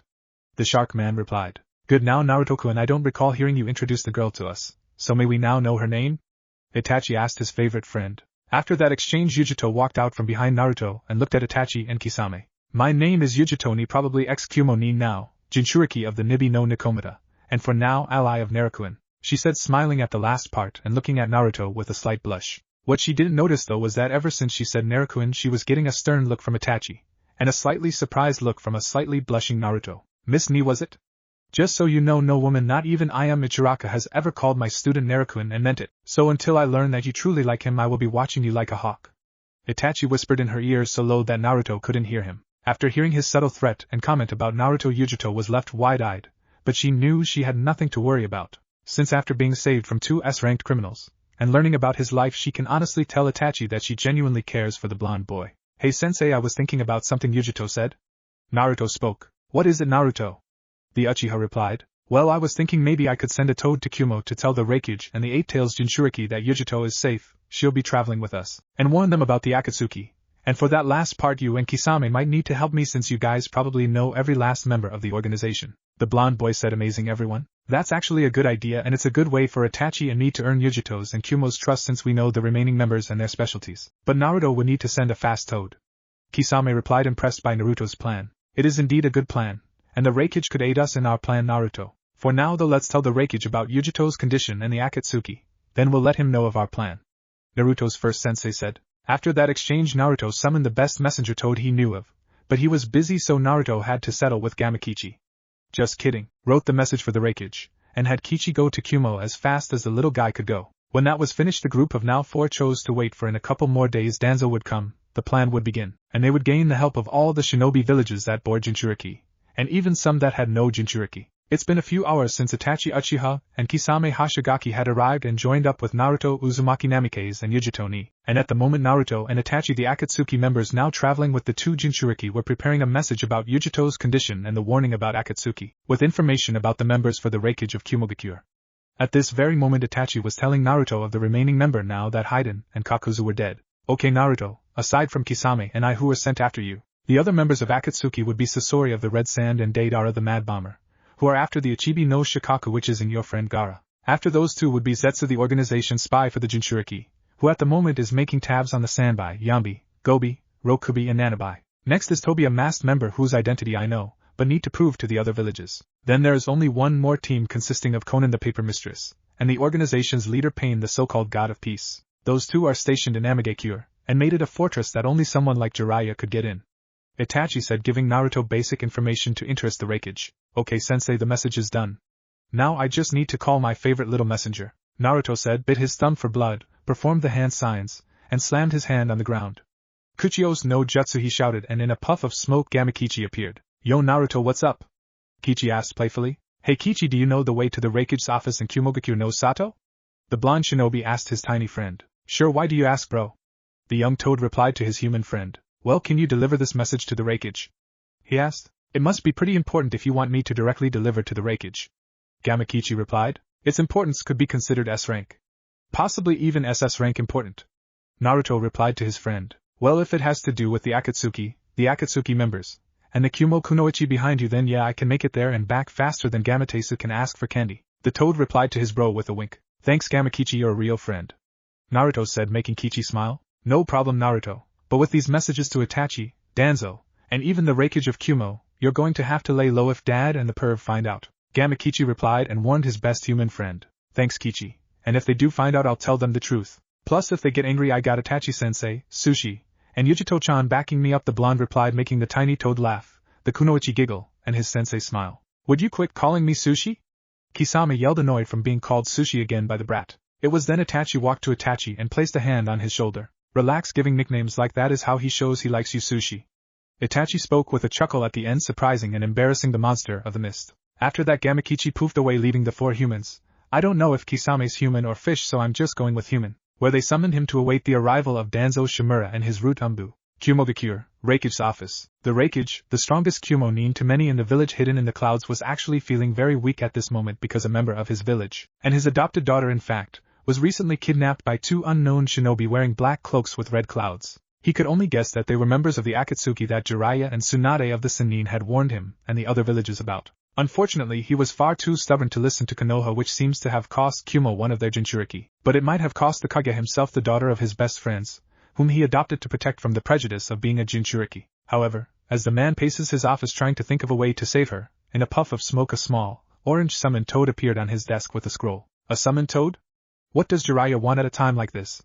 The Raikage asked the toad angrily. The perv didn't send me. The toad stated, surprising the buff Kage. But if Jiraiya the toad sage didn't send you, then who did? The still stunned man asked. If you want to know, then read the scroll. It has some things you really need to know. The toad replied while taking the scroll of his back, and gave the Raikage the message that will give him some answers. Raikage, if you're reading this, then Gamakichi got this to you just like he promised. My name is Naruto Uzumaki Namikaze, ex-shinobi of Konoha and Jinchuriki of Kyubi. In the beginning I was waiting for my childhood senseis between the borders of Hai, Tsuchi, and Kaminari no Kunis. However, I encountered a couple members of Akatsuki carrying a blonde, who Kyubi told me was the container of Nibi. Being a nice guy, I couldn't leave a woman like that when she needed help. I was able to kill the Akatsuki members and save Yugito since they didn't know what I could do. Now I request that Yugito travel with me, and to ease worries you could send Killer Bee to make sure. I could also use his help to go beyond Seven Tails with Q's chakra without losing myself. As for Akatsuki, one of my first two senseis gave me info on all the members. The first team is Sasori of the Red Sand and Deidara the Mad Bomber, who are after Gaara of the Sand, Itachi Uchiha, and Kisame Hashigaki, who target me. Itachi is actually one of the sensei, and thanks to the bond he made with Kisame they are on our side unless you don't care about the fate of every Jinchuriki and Biju in the elemental nations. Next is Zetsu of Grass, who is the organization's spy, and Tobi, who sensei is researching. Finally there is Konan the Paper Mistress, and Pain the so-called God of Peace, and they are in aim. Lord Raikage, if you desire more information to send every hidden village, I, Itachi-sensei, Yugito, and Kisame will come to Kumo as soon as we meet up with my other sensei Danzo Shimura and his root. Should we meet, I'll explain everything face to face. It would be best to hear from you as soon as you finish reading this. Sincerely, Naruto Uzumaki Namikaze. Ah, so Yugito is safe. The Raikage said in relief before glaring at the toad on his desk. Gamakichi, was it? He began, and the toad nodded. Tell Namikaze that immediately after he meets Danzo they are all to come here so we can further discuss his message. The Kage finished. "Oh, okay," Gamakichi replied and disappeared in another puff of smoke. With Naruto and the others when the Reikage reads the message. The group of 4 was sitting around a fire eating some fish Naruto and Kisame caught and cooked while waiting for Gamakichi and Danzo. "Naruto and Yugito began. I think we're being watched," she said. "Girl, the 3 of us sensed them before we cooked the fish," Kisame replied. "Danzo-sensei, you can come out and have a fish now," Naruto called. From that, an old man wearing robes with one good arm, a cane, a visible yet closed eye, and a covered eye emerged from the shadows and gave Naruto a warm smile. "Thank you, Naruto, I was getting tired of waiting for the Kumo girl to sense us." Danzo spoke as his root emerged from the shadows as well. Yugito was quite shocked at the moment. Naruto had told her that Danzo Shimura, the war hawk of Konoha himself, took Naruto as an apprentice and made him successor to Root, but to actually see them being friendly towards one another was something else altogether. So Naruto Danzo began and shook Yugito from her thoughts. "Itachi told me you bested the Nukenin Kakuzu of the village hidden in the waterfall, correct?" the old man asked his student. "Yeah, I did. Why do you ask, Danzo-sensei?" Naruto asked while eating his fish. "Naruto," Itachi began. "Kakuzu is a hard opponent for anyone, and no one has challenged him, or even bested him in battle except for Hashirama Senju." The Uchiha continued. "Wait, wasn't that Biechan's Jisan, and the first Hokage of Konoha?" Naruto asked. "Yes, the man is older than Danzo, Hiruzen, Koharu, and Hamura, and even when Hashirama fought Kakuzu, the first had some trouble since the man was powerful even back then," Itachi replied. "Wow, that guy fought the first Hokage, and lived for years until he died by my hand. That's insane," Naruto ranted. "The puzzle for us is how did you defeat him, and the masked monsters that contained his extra hearts at the same time?" Danzo asked. "Well, when I got into the fight, I could somehow see them come at me from every angle, and I could perceive their moves." Naruto began getting Itachi and Danzo more curious. "I even managed to release a burst of chakra pushing them away and destroying all 3 before a shadow clone ended Kakuzu himself with a Rasengan," Naruto explained, surprising all his companions. This very explanation led Danzo and Itachi to exchange looks before staring at Naruto. "Naruto, you said you destroyed all 3 masked monsters, correct?" Itachi asked. "Yeah, I did. Why, sensei?" Naruto asked. "Kid, Kakuzu has 4 of those things attached to them." Kisame spoke. "Really?" "Well, he did tell me and Yugito that I cost him a heart, and said that after they extracted Q and Nibi he was going to take ours as replacements." Naruto said. "Ah, that explains it." "Well, Naruto, next can you please focus some chakra into your eyes?" Itachi asked. Naruto did as asked, and slowly began focusing chakra into his eyes until his sapphire blue eyes turned a very light shade of purple with 6 rings around his pupils, and 3 tomo on the 3rd ring from his pupils. When his eyes changed, however, they all gave a gasp. "Never from what happened. I've never seen anything like this," Itachi began.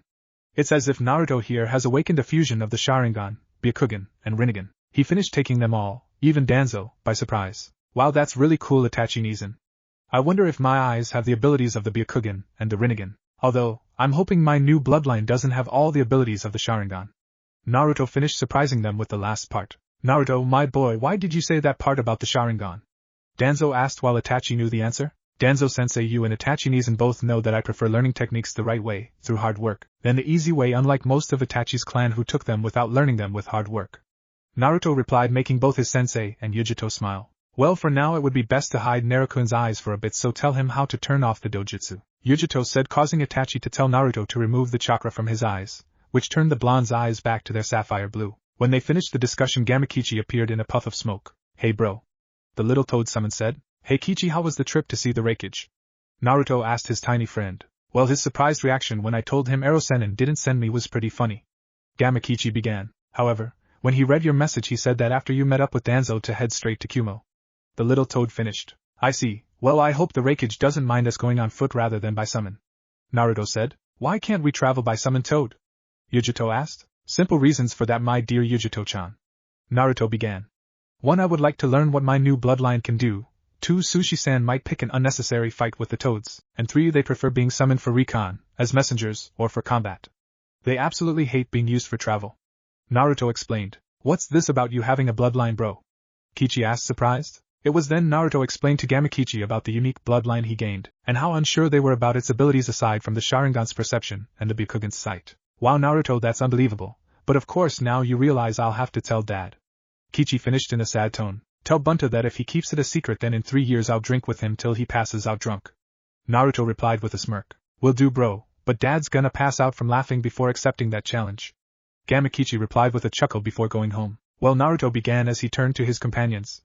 "Let's get Yugito-chan to Kumo, and on the way figure out what my eyes can do." He finished getting nods from Itachi, Kisame, Danzo, Yugito, and the concealed members of Root. 2 days later on the way to Kumo. After 2 days of traveling on foot to Kumogakure, Naruto had learned quite a bit about his Omnigan. For starters, he had learned he can pull off the abilities of the Rinnegan 6 paths, but doesn't want to try and create the paths yet. He can also pull of the sight and techniques of the Byakugan, but he couldn't copy techniques like the Sharingan, much to his pleasure. Although as of right now the Jinchurikis, Akatsuki members, Danzo, and Root were still on the way to Kumo. Hey, everyone, stop for a moment. Naruto said, stopping his companions. Naruto-kun, why are we stopping now when we're a few hours away from Kumo? Yugito asked. Well, it would be smart and polite to let the Raikage know we're almost there, right? Naruto asked, smiling at his fellow blonde before summoning Gamakichi. Hey Naruto, what's up? The little toad asked. Kichi, can you let the Raikage know we're almost to Kumo? Naruto asked his little friend. Sure Naruto, but first tell me why you've been summoning so much. Kichi asked. Well, aside from your dad, you're the first toad I summoned. You make great conversation and a great messenger. Unlike your brother, you don't ask for payment, and can be serious when necessary. And you're a great friend. I see your reasons, Naruto. The toad began. I'll head to the Raikage, and I'll see you later, bro. He finished and left to do as Naruto asked. After that the group continued on until the walls of Kumo came into view. And when they arrived at the village, standing at the gates of the village, Gamakichi on his shoulder, was the Raikage of Kumogakure no Sato. Kumogakure, the village hidden in the clouds, was an impressive-looking village even if Naruto and his companions had not made it past the front gate yet. Instead, the group was standing in front of the Raikage, and Naruto was now staring at the lightning shadow, who looked strong and powerful despite the very large robes that a village Kage has to wear and a face that made him look like a father. However, when he looked in the man's eyes, he saw a fatherly love directed towards Yugito. Hey bro, Gamakichi said, snapping Naruto from his trance. Glad you could make it on time because this Kage looks a lot scarier than the old lady. The tiny toad said, much to the annoyance of the Kage whose shoulder Gamakichi was sitting on. Kichi. Naruto began. I don't think it's smart to insult and annoy someone who could crush you faster than you could say oops. Naruto continued, especially if you're sitting on his shoulder.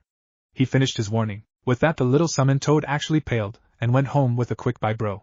Yugito Raikage said, only to be tackled by said Kunoichi, a Tosan. She yelled and cried tears of joy in his robes. It's good to have you back safe and sound. Said before turning to Naruto. Thank you for bringing my adopted daughter back safely, Namikaze. Said with gratitude. You're welcome, Raikage-sama.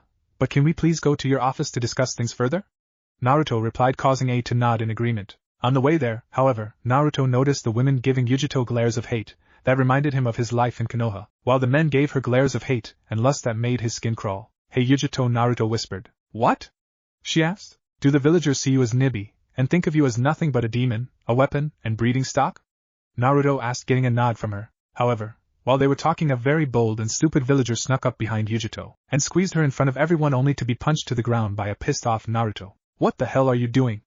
Naruto asked as his pupils turned to slits, showing that demon slut and that fool of a Kage her place in life. The idiot replied. Hey Kurama-chan, think you can give me a chakra boost to my limit? Naruto asked. I'll give enough to give you a 9-tailed cloak for at least a few minutes without going berserk, and it should also bring Hachibi here like a moth to a flame.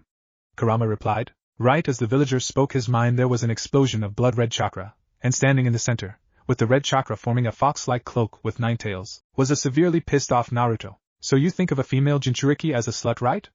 Well, that slut, as you put it, could kill you before you could even blink, and that's without Nibi's chakra. The cubified Naruto began. Also be sure to spread the word that Yugito ni Jinchuriki of Matatabi, the Nibi no Nikomata, is under the protection of Naruto Uzumaki Namikaze Jinchuriki of Kurama, the Kyubi no Kitsune. He finished making most of the villagers and shinobi alike wet themselves. After Naruto's intimidation, the chakra cloak receded before he lost control, and when it disappeared, someone showed up in a right Shushin. Yo bro, what happened? Cause Ato and I could feel Naino going nutso. The man poorly rapped. Hey, sorry for the mid-chapter author's note, but for the record, I've never been too good at rhyming off the top of my head, so I'm sorry if B's rapping sucks worse than the anime and manga. So you're Kurabi the killer, Bia? Yugito-chan boasted as the host of Gyuki the Hachibi? Naruto unknowingly rapping, which A and Yugito thought was better than B's. I bet you claim to float like a butterfly and sting like a bee, but most of it's from the being stuck in you. So don't be full of yourself cause of the octoball in your body till you can beat someone that could give even Hashirama Senju some trouble, and beat them without your biju. Naruto finished, making everyone stunned that he could rap better than Kurabi. What's everyone staring at? Naruto asked. Naruto, you rapped in front of B, and you were better than him too. Yugito replied. Oh, I didn't even know I was rapping. But Kurama says she likes to mess with baby Hachibi as she puts it, so she's probably making me rap to mess with Kurabi. You know, since he is the leash that can unleash the beast. Naruto rapped again. Okay already. B yelled. I've just been pawned for Gyuki to be punked. Now that's just plain mean since he's also laughing at me. B said depressed. Wow, and here all I had to do to get B to finally quit rapping was bring Naruto. A said, laughing at his brother's pain. So kid, how come we could feel Kurama's chakra? B finally asked. Oh, an idiot grabbed Yugito-chan's in public, and even said she was best as breeding stock just because of something she never even asked for. Because of him, Kurama gave me enough chakra for all 9 tails at least for a few minutes, since I can only go to 7 for a long period without going berserk. Also, can we talk more in A-sama's office? Naruto replied and asked. As they continued on to A's office, none of the civilians dared to make a move against Yugito, with Naruto protecting her. Eventually they made it to the Reikage Tower, and proceeded to A's office with the Kage soon to be looking for a secretary that doesn't hate Yugito. So A began. You said that you wish for Yugito and B to travel with you to help protect them from the Akatsuki, and help you control all of the Kyuubi's chakra, correct? A asked, to which Naruto nodded. Give me a reason why I should allow it, especially when you travel with members of that organization, he demanded. Well, Reikage-sama, first of all, Itachi Nizan helped to train me since I was little, so he won't attack us all. Plus, even if he and Kisame did, we have 3 Biju and all of Danzo-sensei's root, which are also under my control due to being sensei's heir to the organization when he dies. Naruto replied. Tell me, Namikaze, what do you plan to do next? A asked. I plan to start a hidden village in the border between Hai, Tsuchi, and Kaminari no Kunis, provided I have enough support. Naruto answered. What would the purpose of such a village be? A asked curiously, while everyone, except Danzo and Itachi, thought the same thing. It would be a place for missing Nin to have a second chance, a place where all people can have a home, and a safe home where all jinchuriki will be treated like regular people. Naruto answered, bringing tears to the eyes of Yugito, A.B., and Kisame. Also Naruto began. Being between Hai no Kuni, Tsuchi no Kuni, and Kaminari no Kuni, my village would be a peacekeeper between Konoha, Kumo, and Iwa. Naruto added, impressing A. I offer my support for this idea, and I'm sure Tsunade would too. However, 2 Kage's support alone a village cannot make. A said. Which is why I request you send a message to the Tsuchikage, and ask him to allow summoned toads in his presence. Naruto replied. He would demand a reason to allow a Konoha summon anywhere in his village. A countered. Naruto began. But that is when Gamakichi will appear with a message for the Tsuchikage from someone other than Jiraiya. Naruto finished with a devious smirk, and since Jiraiya is thought to be the only living toad summoner, the old man will look at it out of curiosity. A realized. There will also be similar scrolls sent to the other 3 villages, Konoha, Suna, and Kiri, and all 4 scrolls will have a shadow clone sealed in them for when the message has been read. Naruto added. That way they can actually speak with you for more information. A spoke. Yep, and that is just the beginning. Naruto said. Just one more thing. A began. What do you intend to name the village? The curious Kage asked. I'll tell you when I come back after getting information from the toads about something. Naruto replied. For now, can you tell me where I can rest and prepare the messages for the Kages? He then asked. You, Itachi, Kisame, and Danzo will be staying here in the tower with us while you are in this village. A replied. After that, the former Konoha Nin and Kisame were escorted to private rooms within the Reikage Tower. Once there, Naruto set up the messages for the other Kages, and then summoned Gamakichi. Hey bro, what's up? The toad asked. Kichi, could you reverse summon me to your home? I need to talk to Bunta, and the next task is for you, Teisu, and any other tiny toads that like me. Naruto replied. Well, must be something huge to request that. Well, Naruto, I'll help you. With that said, in a puff of smoke later, both were gone to the realm of the summoned toads, and in their place was a small message toad left by Gamakichi. In a puff of smoke, Naruto knew he was no longer in the elemental nations anymore. Naruto Uzumaki Namikaze, welcome to Empty Mayaboku, the home of the summoned toads, spoke Gamakichi while Naruto looked around impressed. Wow, Naruto began while looking around. This place is immense. He finished. As soon as he finished, the ground beneath them quaked, and a gigantic toad's foot landed right in front of the 2, forcing them to look up and see Gamabunta, Kichi's dad and boss toad, staring down at them. Gamakichi, what is Naruto doing reverse summoned here? Bunta asked. Well, you see, Pops, Naruto had something to talk to you about face to face, and didn't want to summon you in the middle of Kumogakure, Kichi said while sweating. Oh? Well, Naruto, what could be so important that you would ask to come here personally? Bunta asked, curious. I wanted to know if it's possible to sign a second summon contract while keeping my contract with the toads? Naruto asked. You know, kid, I'm not really sure about it, but I'm sure the elders Fukasaku and Shima know. However, if they don't, perhaps the great elder Toad would know. Bunta replied to the tiny summoner. Can you take us to the elders, Bunta? Naruto asked. Sure, just climb on, and I'll hop you to their house. Gamabunta asked. So with that, Naruto picked up Gamakichi, channeled chakra into his hands and feet, climbed up Bunta's back, and held on tight as the massive summon hopped to the elder's home. Fukasaku-sama, Shima-sama, are you two home? Gamabunta asked as Naruto and Gamakichi hopped off the boss toad. What in Kami's name is the trouble, Bunta? An old-looking green toad asked as he and another toad looking the same age hopped out of the house. Fukasaku-sama, Shima-sama, meet Naruto Uzumaki, the boy I fought Shikaka with. Bunta spoke as he introduced Naruto. It's a pleasure to meet you both. Naruto said while bowing. Ah. So you're the child Jiraiya boy always talks about. Shima began. You're just like your father. She finished. So Naruto boy, what brings you here? Fukasaku asked. Actually, there are a couple things I want to know. Naruto began. First, is it possible for me to sign a second summon contract while keeping the one I have with the toads? Naruto asked the two elder toads. It depends if the great elder toad will allow it, but you will have to say your reason for wanting to stay with the toads while having another contract. Shima told them. Well, before I speak my reason, let's go see the great elder. Naruto said before they all got on Bunta again, and headed for the temple of the great elder. Ah, if it isn't little Minato. Spoke an old toad bigger than Gamabunta. Actually sir, I'm not Minato Namikaze. Naruto began to correct the old toad. I'm his son Naruto. He finished. Ah, it is a pleasure to meet you, child. The great elder began. Tell me what brings you here. He finished. I wish to know if I can sign another summon contract while also staying with the toads. Naruto asked. A child born of two great ninja, cursed with power from his mother's ancestors, and blessed with power surpassing a god shall be cast out of his homeland that feared and hated him for the power he gained from his mother. He shall go on a journey to become sage to two and bring peace to the world as well as ending those who seek to trap the world in eternity of false peace. The great elder said as if in a trance. That's just like the prophecy he gave Jiraiya boy all those many years ago. Fukasaku exclaimed. Naruto Uzumaki Namikaze. The elder began. You are the one destined to bring peace to the world. He continued. I will allow you to possess a second contract in addition to ours. Please perform the summoning jutsu as we block the Toad clan from you, so that you may find your second contract. The elder finished, and just as asked, Naruto performed the jutsu only to disappear in a puff of smoke. Unknown location. Whoa. Naruto began. So this was how Pervy Sage met the toads. He finished. With that said, Naruto began to look around the summoning realm he arrived in. Okay, it's cool yet worrisome that this place appears to be a mountain range with the mountains starting from the clouds instead of actual earth. Naruto said. That's the Ryukami Mountains for you.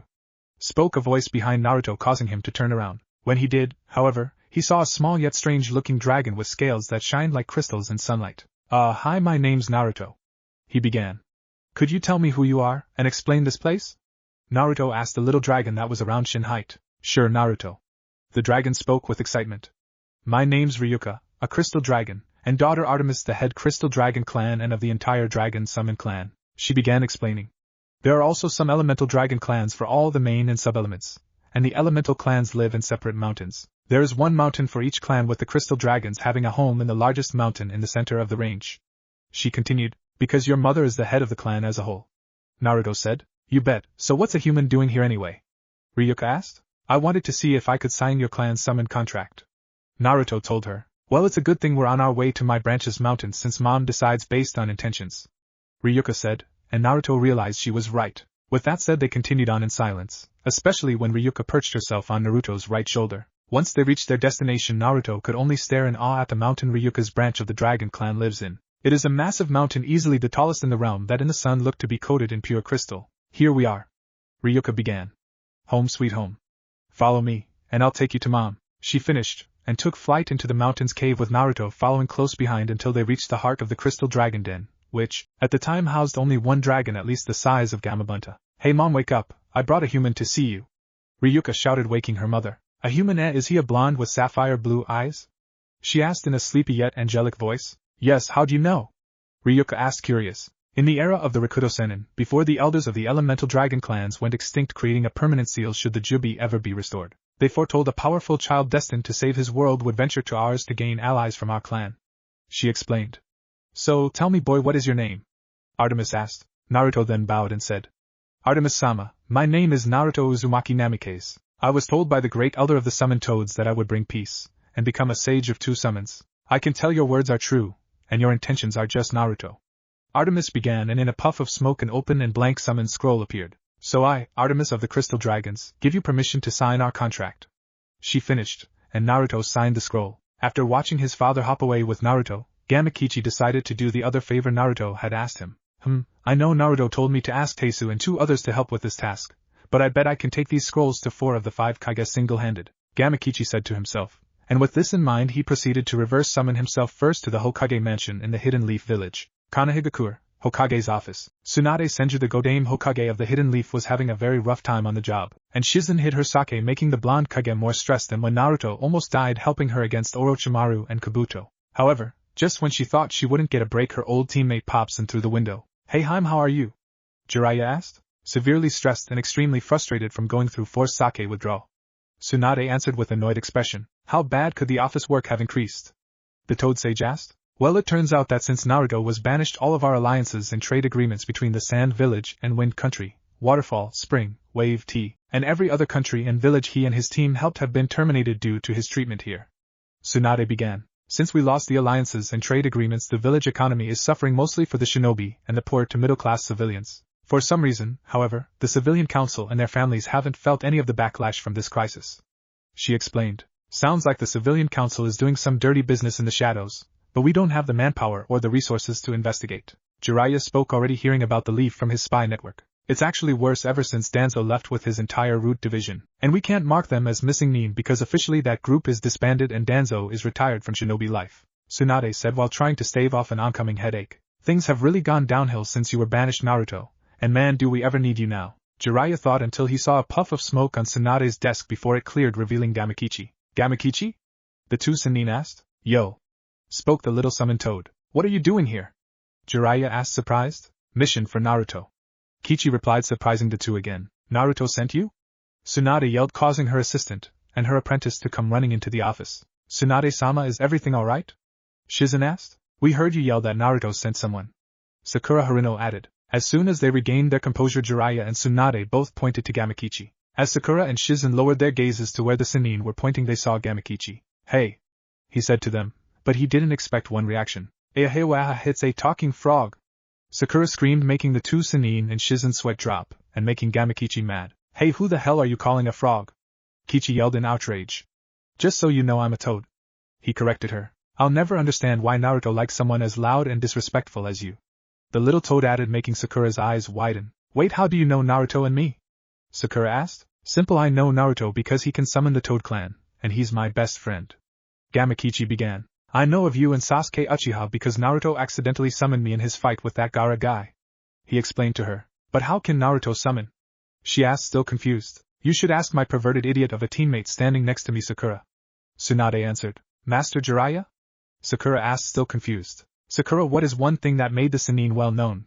He asked her. The Sannin were well known for their fight with Hanzo, and their summons. Tsunade-sensei can summon slugs, Orochimaru can summon snakes, Sakura said before trailing off. And I summon toads, but my contract is the best. Jiraiya said. Jiraiya, you and I will discuss that later. And Sakura, didn't you see Gamakichi when Naruto summoned him at the hospital?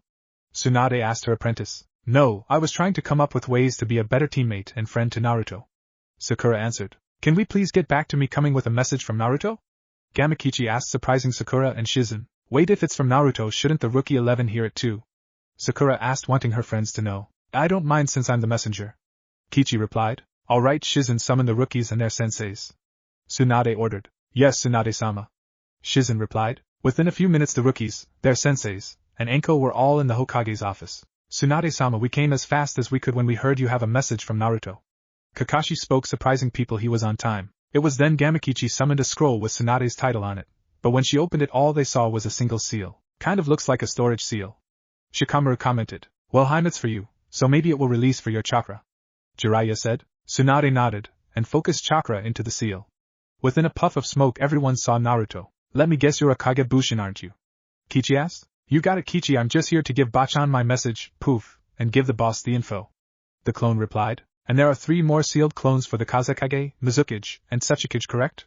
The summoned toad asked, surprising everyone. Naruto, why are there clones with messages for 4 of the 5 Kage? Sasuke asked the clone of his friend. Because Sasuke, the Reikage, already supports the boss plan to make a hidden village in between the borders of Hai, Tsuchi, and Kaminari no Kunis. The clone replied. That's a brilliant idea. Jiraiya yelled, confusing everyone but Naruto's clone. A village between the borders of all those countries will basically be a peacekeeper, and help prevent Warus, IWA, and Kumo. Jiraiya explained, and everyone was impressed with the plan. My village will also allow missing nin a second chance, and will also be a safe haven for jinchuriki. The clone added. Jinchuriki? The rookies asked. People like me and Gaara of the Sand who have biju sealed in us. The clone answered. How many are there? Kiba asked. Well, Kiba, there are 9 biju, but I only know 3 hosts besides me. Naruto replied. Who are the other hosts you know, Naruto? Tsunade asked. Well, there's Gaara, the one-tailed jinchuriki. The clone began explaining before Sakura cut him off. What? You mean Sasuke, Lee, and I were almost killed by the host of the weakest-tailed beast? Sakura screamed. Yes. Naruto answered. I was welcomed to Kumogakyo with open arms by the Reikage when I saved his adopted daughter Yugito, host of the Two Tails, from Haiden and Kakuzu of the Akatsuki. He continued before this time being interrupted by Jiraiya. You fought 2 of the Akatsuki? Jiraiya asked, shaking like a leaf from shock. Actually, I killed Haiden, a devout Jashinist, and Kakuzu, a man who fought the first Hokage, and lived using body parts of those he killed. The clone answered, shocking everyone. Oh, and the last one I know is Killer B, the Eight Tails host. Naruto finished. What can you tell us about him?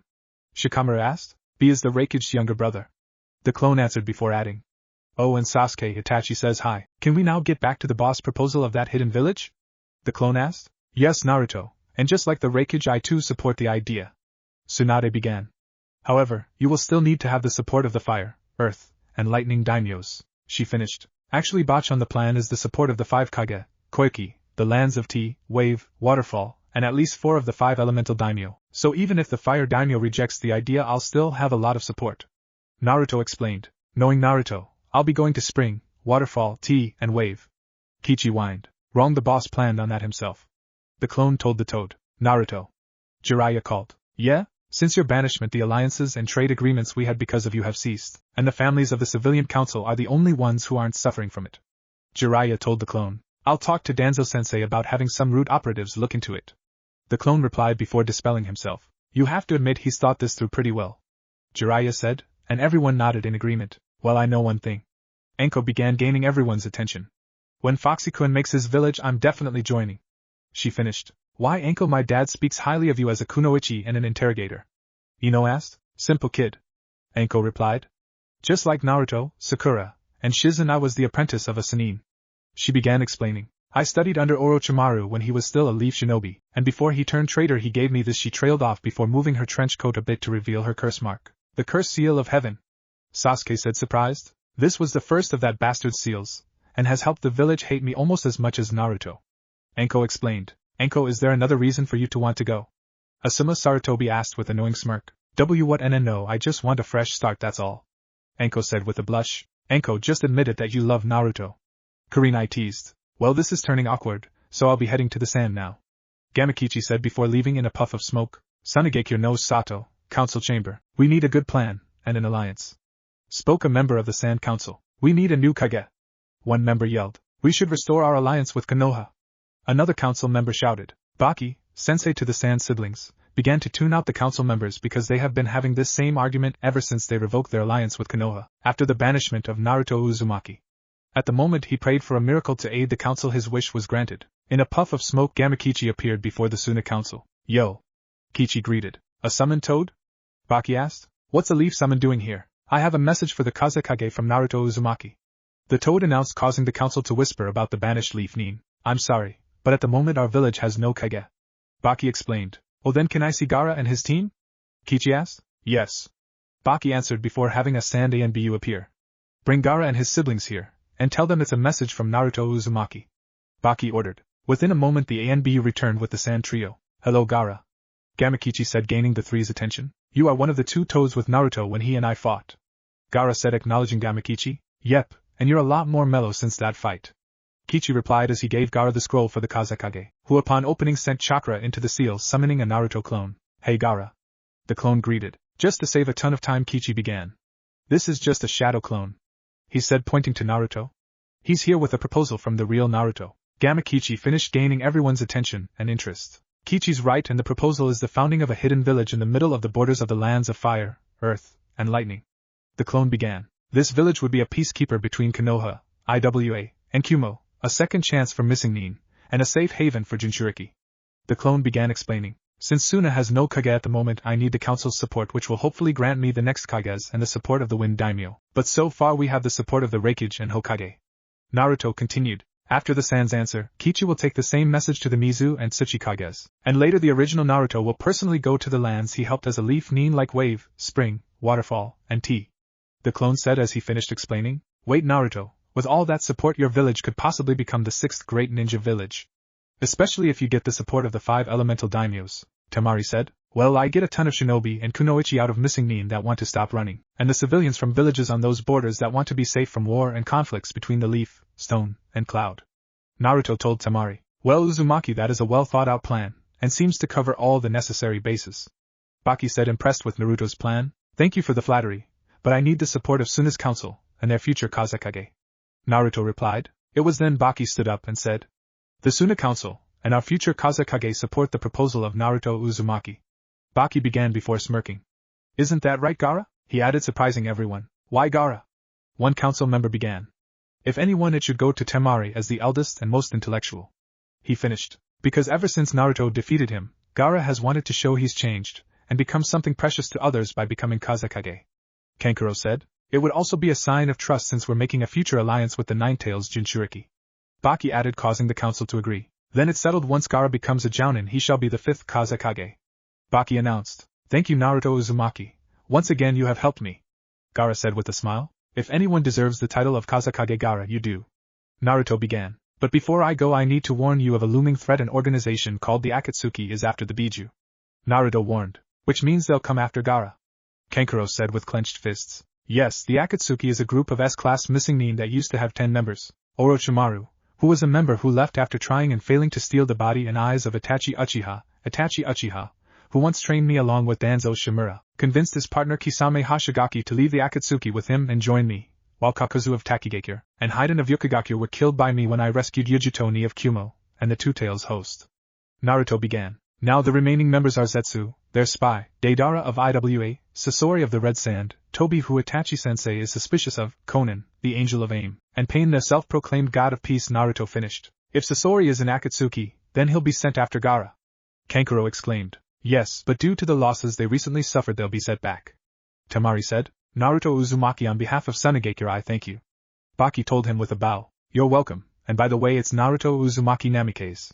The clone dispelled, leaving everyone shocked. Well, I'll take that as my cue to head to the hidden mist for the next message.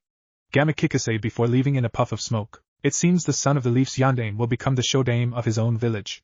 Gaara said with a smirk before leaving the council chamber with his siblings. Kirigakure no Sato, Mizukige's office. Within the office of the hidden mists Mizukige sat Mei Terumi, the Godaime Mizukige of Kirigakure, and the woman who led the bloodline rebels against the tyrannical Yondaime Mizukige Yugura, jinchuriki of the Sanbai.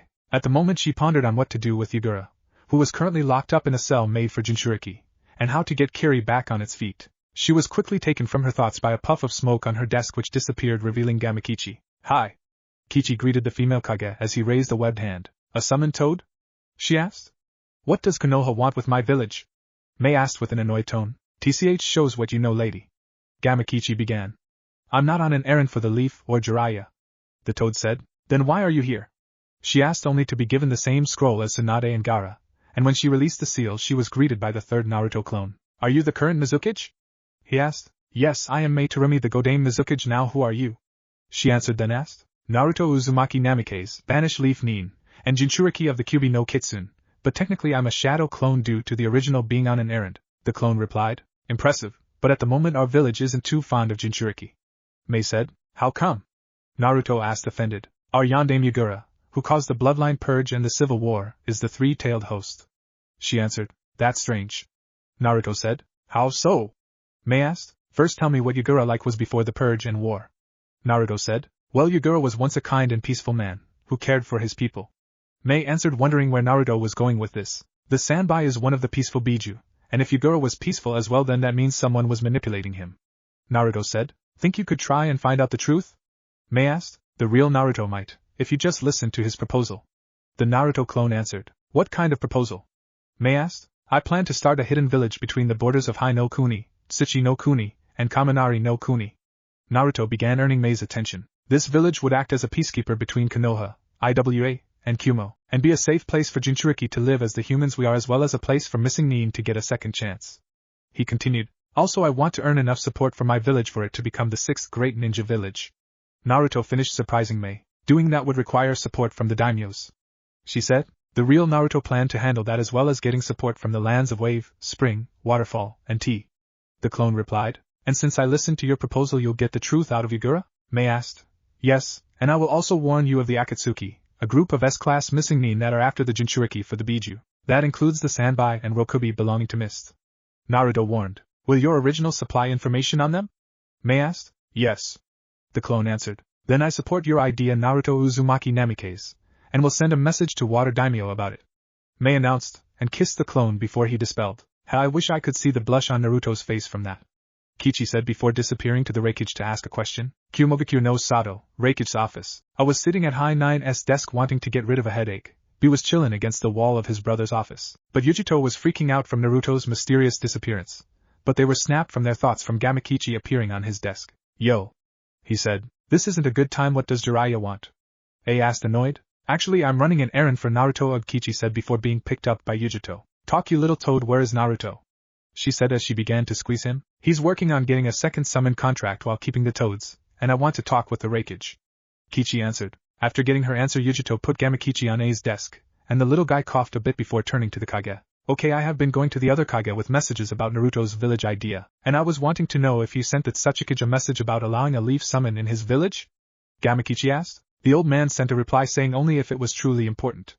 I replied. Great, then I'll see you when Naruto summons me again. Kichi said before he went poof. At Wagakure no Sato, Inoki's office. In that Sachikage's office sat a very tiny, bald old man. This man is Inoki the fence-sitter, the third Sachikage, wielder of the particle release, one of the oldest living shinobi today, and one of the few alive today to have faced Madara Uchiha. The old Kage had just gotten his headache of a granddaughter to finally leave his office when Gamakichi appeared on the old man's desk. Greetings, Lord Sachikage. Gamakichi said respectfully. I told that ape of a Kage that a Konoha summon can only enter my village if the reason is important.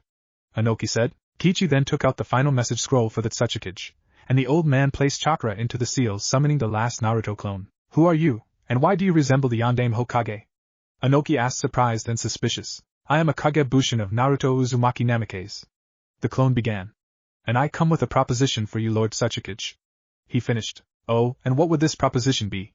The fence-sitter asked, curious. My proposal is the founding of a hidden village between the borders of Hai no Kuni, Tsuchi no Kuni, and Kaminari no Kuni. Naruto began. This village would be a peacekeeper between Konoha, Iwa, and Kumo, preventing war between the villages while granting missing Nin a second chance, and being a safe place for jinchuriki to live. Naruto finished. Impressive. That would bring a large shinobi force, and guarantee a safe place for civilians who do not wish to be caught in the crossfire of shinobi conflicts, Inoki said while stroking his beard. How much support do you have already? He asked. So far I have the support of four of the 5 great villages. Naruto replied. What would you grant me in exchange for my support? The old Kage asked. If you give your support for my village, I will give a ninja of your choosing a seat on my ninja council, and a high-ranking position in my village. Naruto answered. Can you guarantee my ninja's safety? Inoki asked. Have you heard of an organization called Akatsuki? Naruto asked. They used to be a mercenary group I used once. Inoki replied. They are a group of S-class missing Nin after the tailed beasts, all of which are sealed in jinchuriki. Naruto began. I personally killed the immortals of the organization, and saved the Two-Tails host, without the power of the Nine Tails sealed within me. I also have Itachi Uchiha, and Kisame Hashigaki, who used to be in the organization, on my side. Naruto explained. Very impressive, then young Namikaze, you have Iwa's support. Inoki said. Thank you, Lord Sachikage, and as a sign of gratitude the real Naruto will provide information for you on the remaining Akatsuki members when he goes to the Earth Daimyo for support for the village. The clone said with a bow. Very well, and when he comes I will introduce him to the ninja I've already chosen. Inoki replied as the clone dispelled. Well, that's 4 messages for 4 Kages. Gamakichi began. I could use a snack and a nap. And with that the little summoned toad was gone, but he's not home just yet. Naruto stood there in front of Artemis, and Ryuka, who stared at him in concern when his eyes appeared to have glazed over when he finished signing the summon contract for the dragons. Within a moment he blinked a couple before looking at the mother-daughter dragon summons. He's sorry about zoning out like that. Naruto apologized. I was feeling the after effects of the Kagebushin no Jutsu. He told them. Naruto, when did you use this jutsu of yours, and what does it do? Artemis curiously asked. Yeah, cause I never saw you do a jutsu when you first appeared in front of me. Ryuka added, confused. First off, the jutsu uses my chakra to create solid clones of me, and when they dispel after learning or experiencing something, their memories go back to me, Naruto said as he explained the purpose of the jutsu. Now can you explain when you used it? Artemis asked. I used the jutsu and sealed my clones in scrolls before giving them to a summoned toad named Gamakichi. Naruto began. I originally asked him to get some backup and deliver the sealed clones to 4 of the 5 Kage, so I could get permission to start my own hidden village. He explained. My eyes glazed over as I got the memories of each of my shadow clones when they gained a Kage's approval. He finished. I see, and now Naruto, I must ask the purpose of this hidden village. After all I know, these villages can start out peaceful, but time can corrupt their people. Artemis spoke with narrowed eyes. Artemis, my village will be between 3 of the 5 great villages, taking in missing Nin, jinchuriki, and civilians from surrounding villages who wish to avoid being caught in the crossfires of the ninja wars. Naruto explained. I see. Artemis began. It is meant to be a true peacekeeping village, and a fresh start to all who want to start anew in the village walls. She continued, I like the idea, Naruto. The dragon boss finished. Thank you, Artemis. May I summon the boss of the Toad clan to discuss an important matter in regards to the village? Naruto asked. Why, of course you can, Naruto. Artemis answered, enjoying Naruto's respect in regards to his other summoning jutsu. Naruto shouted, and in a puff of smoke appeared Gamabuta, Gamakichi, and Gamatatsu. Naruto! Bunta began. Where did you summon us this time? Bunta asked with his eyes narrowed in annoyance. So this is the chief Toad you spoke so highly of, Naruto? Artemis asked, gaining Bunta's attention. A crystal dragon? Bunta yelled out, shocked. Naruto, please tell me that you don't have the Dragon Clan as your natural summon. The chief Toad begged. But Bunta, they are my natural summon. Naruto replied. That means only the great Elder Sage was the only one to ever truly have an idea of your potential. Bunta spoke while sweating a little from nervousness. After the pleasantries were finally exchanged, Naruto explained to the Toad trio about the plan for his village. Why did you bring us here for that then, Naruto?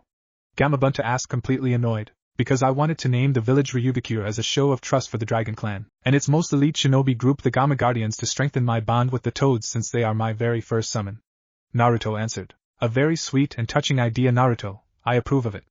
Artemis announced, feeling respect for Naruto's idea. Ha! Bunta broke in. This is why I love having you as a summoner for my clan, Naruto. Gamabunta began speaking. You're loyal to your friends and loved ones, and you do your best to honor your comrades and those who truly changed your life for the better. The chief Toad continued. You are the perfect partner for the Toad clan, and that is reason enough for me to approve of your idea to name your most elite group after my clan. Bunta finished with a proud smile. Thanks, you too. Naruto began. This means a lot to me. He told them before summoning a shadow clone to help him hug the two boss summons. Is there anything else I should know before my sons and I head home?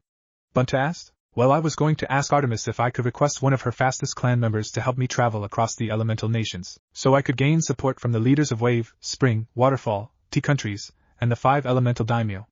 Naruto revealed. Why not just use clones like you did with the 4 Kage? Kichi asked. Because Kichi, for daimyo it would be most respectful if it was the real me speaking to them. Naruto answered. I believe that is a very reasonable request, and a well-thought plan, Naruto. Artemis spoke before releasing a powerful roar at the clouds, and within a moment a teal dragon flew down so fast only Artemis was able to keep up with the new dragon's movements. You called?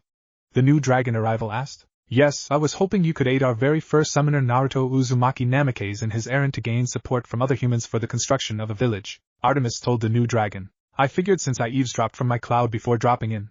The teal dragon began before turning to Naruto. Hello, Naruto, I am Sora, head of the Wind Dragons, and the fastest around. Sora said as she introduced herself. And she's also my sister. Artemis added. Wait, your sister? Naruto asked, confused. Of course all the heads of each dragon clan are related, but some are also my siblings, while the rest are cousins. Artemis answered. Now that the pleasantries are done, hop on my back, Naruto, and I'll fly you anywhere fast and in style. Sora said. Naruto then got on Sora's back, and the two disappeared in a plume of smoke, as did Gamabunta and his sons. A massive plume of smoke appeared in the air next to the Raikage's office, revealing a teal dragon. But what got A's, B's and Yugito's attention was Naruto sitting on the dragon's back. Hey A-san, B, and Yugito-chan, how's it going? Naruto asked as if he wasn't doing anything interesting. That proved to be a huge mistake because Yugito jumped onto Sora's head and ran to where Naruto before she started strangling him. You idiot! Yugito began while wringing Naruto's neck.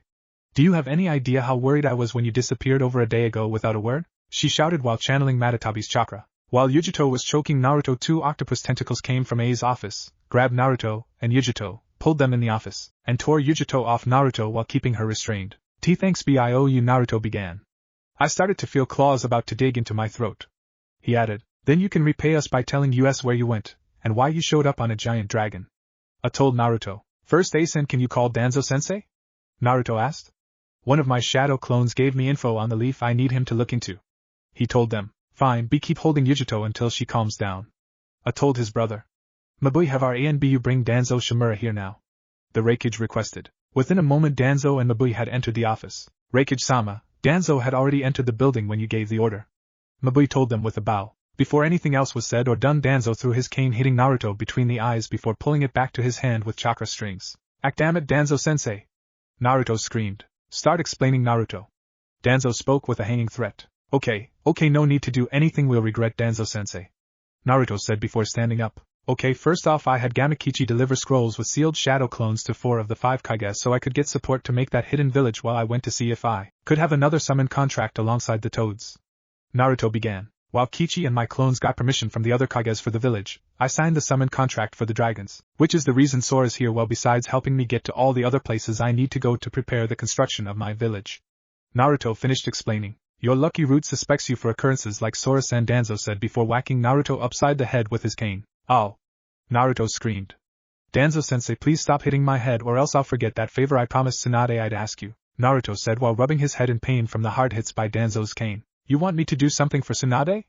Danzo asked, opening his eye in surprise. Yeah, she told my leaf clone that the village has been suffering an economic backlash from my banishment except for the civilian council and their families. And Tsunade and Jiraiya suspect the council members are having illegal deals in the shadows, correct?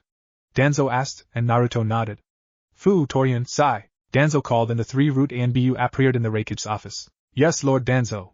The Root members chanted while bowing. I want you three to lead a team of our best Abirame, Hyuga, and Inuzuka. Head to the Leaf, spy on the civilian council, and report any and all evidence of illegal dealings to Tsunade. Danzo ordered before the Root operatives disappeared to do their mission. With that accomplished, Danzo turned to Naruto. Now that Tsunade has help, where will you go first to gain further support for Ryugikure? Danzo asked. Probably the Land of Waves, followed by Spring, Waterfall, and Tea countries before the 5 elemental daimyo, with the Fire daimyo being last due to the fact that he helped me get banished from the Leaf. Naruto answered his sensei. Why would you go to the Land of Waves first instead of heading to the Lightning daimyo? A asked. Wave was the first C-rank mission my genin team went on, and there is Tazuna, a well-known carpenter who built a bridge from Wave to Fire country. Naruto explained. He mostly wants Tazuna as foreman for of construction, and to visit the graves of Zabuza Momochi and his apprentice Haku. Danzo continued. So Naruto, when do you leave for your journey? A asked. As soon as I can, A-san. Naruto replied. Yugito, B, go with him, and keep each other out of trouble. A ordered. Yes, 2-san. Yugito said, hopping onto Sora's back. No worries, bro, I'll keep 2 and 9 feeling fine. Be wrapped before jumping onto Sora's back. Don't worry, A-san, I'll keep him quiet during meetings, Naruto said before joining Yugito and B on Sora as she started flying away. So Naruto, care to tell me where the Land of Waves is? Sora asked. Fly over the hidden leaf, then head south until you see a massive bridge going from the Land of Fire to a small island country.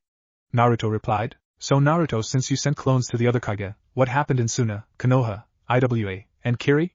Yugito asked curiously, like the cat sealed inside her. Well, Granny Tsunade readily approved support for the village. The San named Gara the one-tailed jinchuriki as Kazekage when he reaches Jounin and gave support. In Kiri I promised the Godame Mizukage that I would help find out what possessed Yugura, their Yandame, and the Sanbai Jinchuriki to begin the civil war. And as for Iwa's old third Tsuchikage, I had to promise one of his most trusted ninja a seat on my village council. Naruto said as he answered her question. You mean that the Yandame Mizukage wasn't a heartless monster? Yugito asked, confused. Actually, Meitarumi said that before starting the Bloodline purge, Yugura was among the most peaceful Kage in the world. Naruto began. Kurama even said that Isabu was just as peaceful. He added. As the two continued their conversation, Sora landed in front of a massive and familiar bridge. Well, what have we here? Sora asked before beginning to read the plaque on the bridge. The Great Naruto Bridge, named in honor of the ninja who became the hero of Wave by saving the country from Gatsu, and bringing hope to the people of the country. Sora read as Naruto, Yugito, and B stood by her with surprise shown on their faces. Kid saved a country a month after becoming a genin, B said as his jaw dropped. While out of a team of 4, the worst one got all the glory. Yugito said with a smirk. First let's go to the daimyo, and then we can go see Tazuna. Naruto said as they crossed the bridge. Wave country, marketplace. As the 3 Jinchuriki walked through, they were trying to figure out who would be the best person to ask for directions to the daimyo's residence. As they were about to give up and start asking everyone they could, their luck got better. Naruto and ISAN! Shouted a voice that Naruto recognized, and before anyone knew it he was tackled to the ground by the bridge builder's grandson Inari. Nisan, it's great to see you again. Inari began while crying in Naruto's chest. I never thought we would see you again when Konoha exiled you. He finished while sniffling. Inari, as much as I want to catch up with you and your family, I wish to ask the Wave Daimyo for a favor. Naruto told his young friend. Okay, then I can take you 3 there personally. Inari told them as he and Naruto stood up, and he led them to the daimyo's home. Wave country, daimyo's home. As soon as they arrived to the clearing where the daimyo's home was, Naruto slapped his forehead. Tsunami is the daimyo, and had the daimyo house made here to watch out for that old drunk Tazuna, am I right? Naruto asked, looking at Inari. Yep, Grandpa didn't want the job or to leave here, so Mom had the house set up here when she took the job. Inari answered with a smile. Well, since the old drunk's so close by, can you go get him while we head in to see your mother? Naruto asked as Inari nodded, and went to get his grandfather. With that, Naruto, Yugito, and B went in, and headed to Tsunami's office. When they entered her office, they saw her completing the last of her paperwork. However, as soon as she finished the last document, everyone was surprised by the doors being slammed open by Tazuna, who was also carrying Inari. Tsunami, Inari told me Naruto's back. Tazuna shouted, causing her to see her father and son in the doorway, but on the couch in her office was Naruto, and two ninjas she had never seen before. Hey Tsunami, Tazuna. Naruto greeted. Before anything else was said, Naruto found his head being smothered by Tsunami's chest. Oh Naruto, it's so good to see you again. We were so worried when we heard Konoha exiled you. Tsunami said as she hugged Naruto further into her ample bust. Tsunami, please give the brat some air, so I can greet him. Tazuna said with a laugh. Hearing her father, Tsunami quickly released Naruto, as she gave a bright blush rivaling Hinata Hyuga. Thanks Tazuna. Naruto said while gasping for air. So Naruto, what brings you back to Wave Country? The bridge builder asked. With that, Naruto explained his plan for Ryugaku no Sato. Sounds like an impressive plan, Naruto, but why did you come here if you got the Kage to support you? Inari asked. In addition to the support of the 5 Kage, and the elemental daimyos, I wanted the support of the places I helped. Naruto explained. Well Naruto, what will happen if I support your plan? Tsunami asked. Well, Tazuna will be the head of construction, but I would like if you could get a leaf escort to the location for where the village will be. Naruto answered. Why an escort from the place that banished you?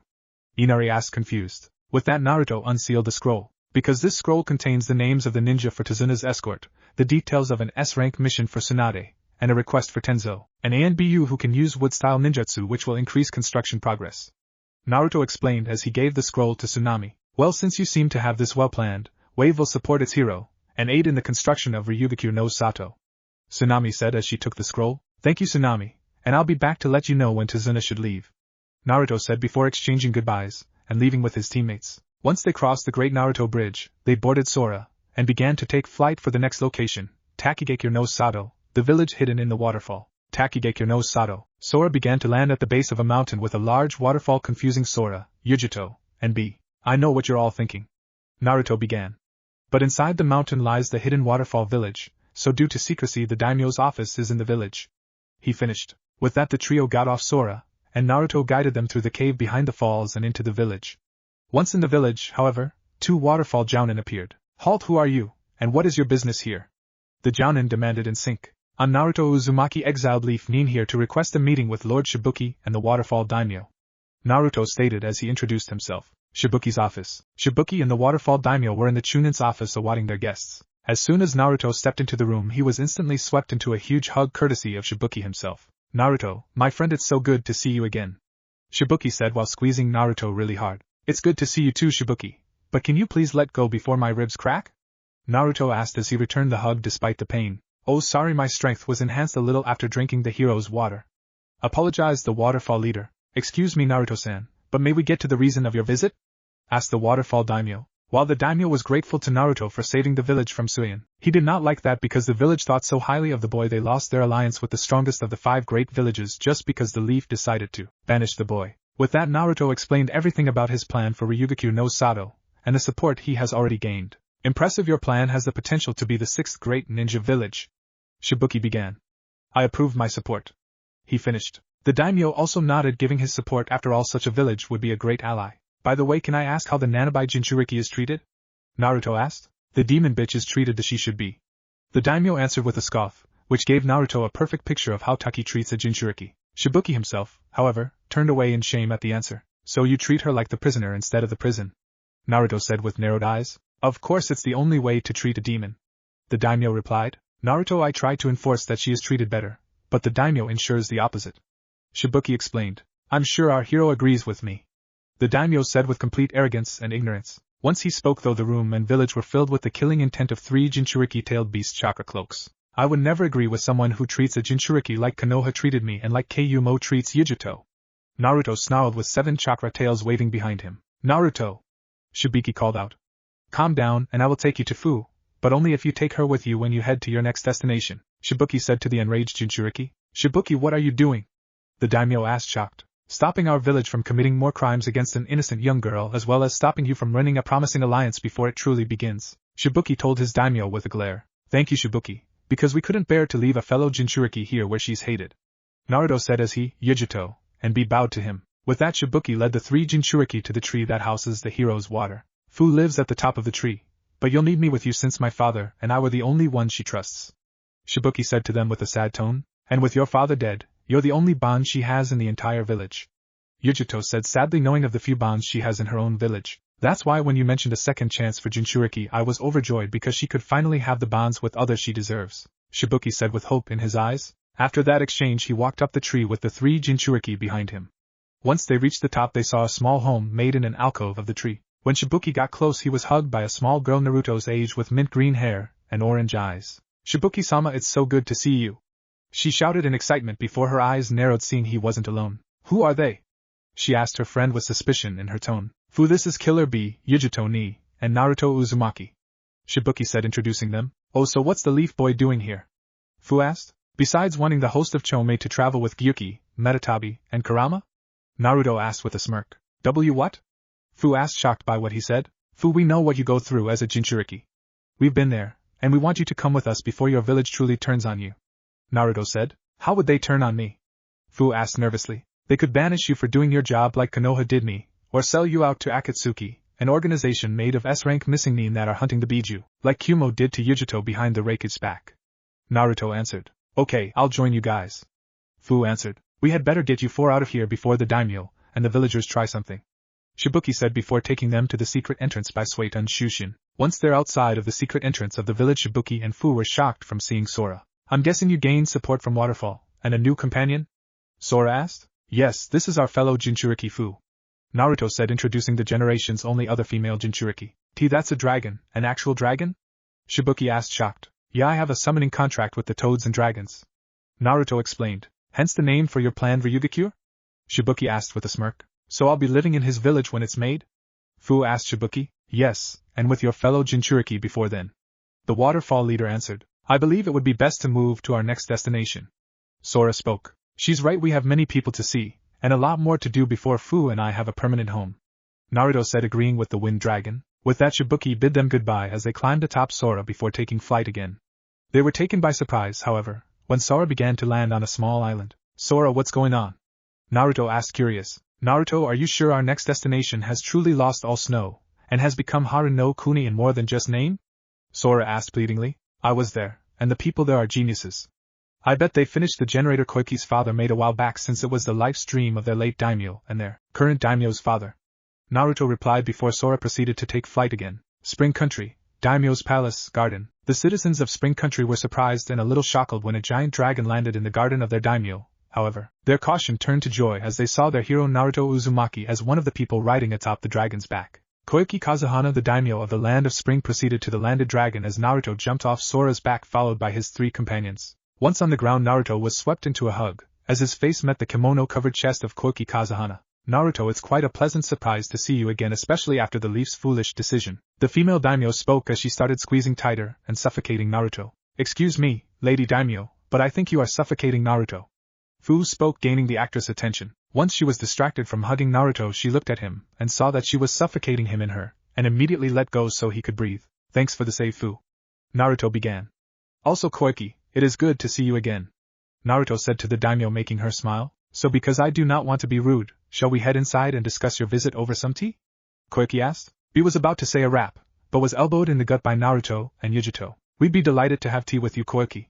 Naruto quickly said with a smile. With that, the actress/daimyo and her guards escorted the 4 Jinchuriki into the castle and into the common area where servants came in with tea, and proceeded to some for the daimyo and her guests. So Naruto, to what do I owe this visit?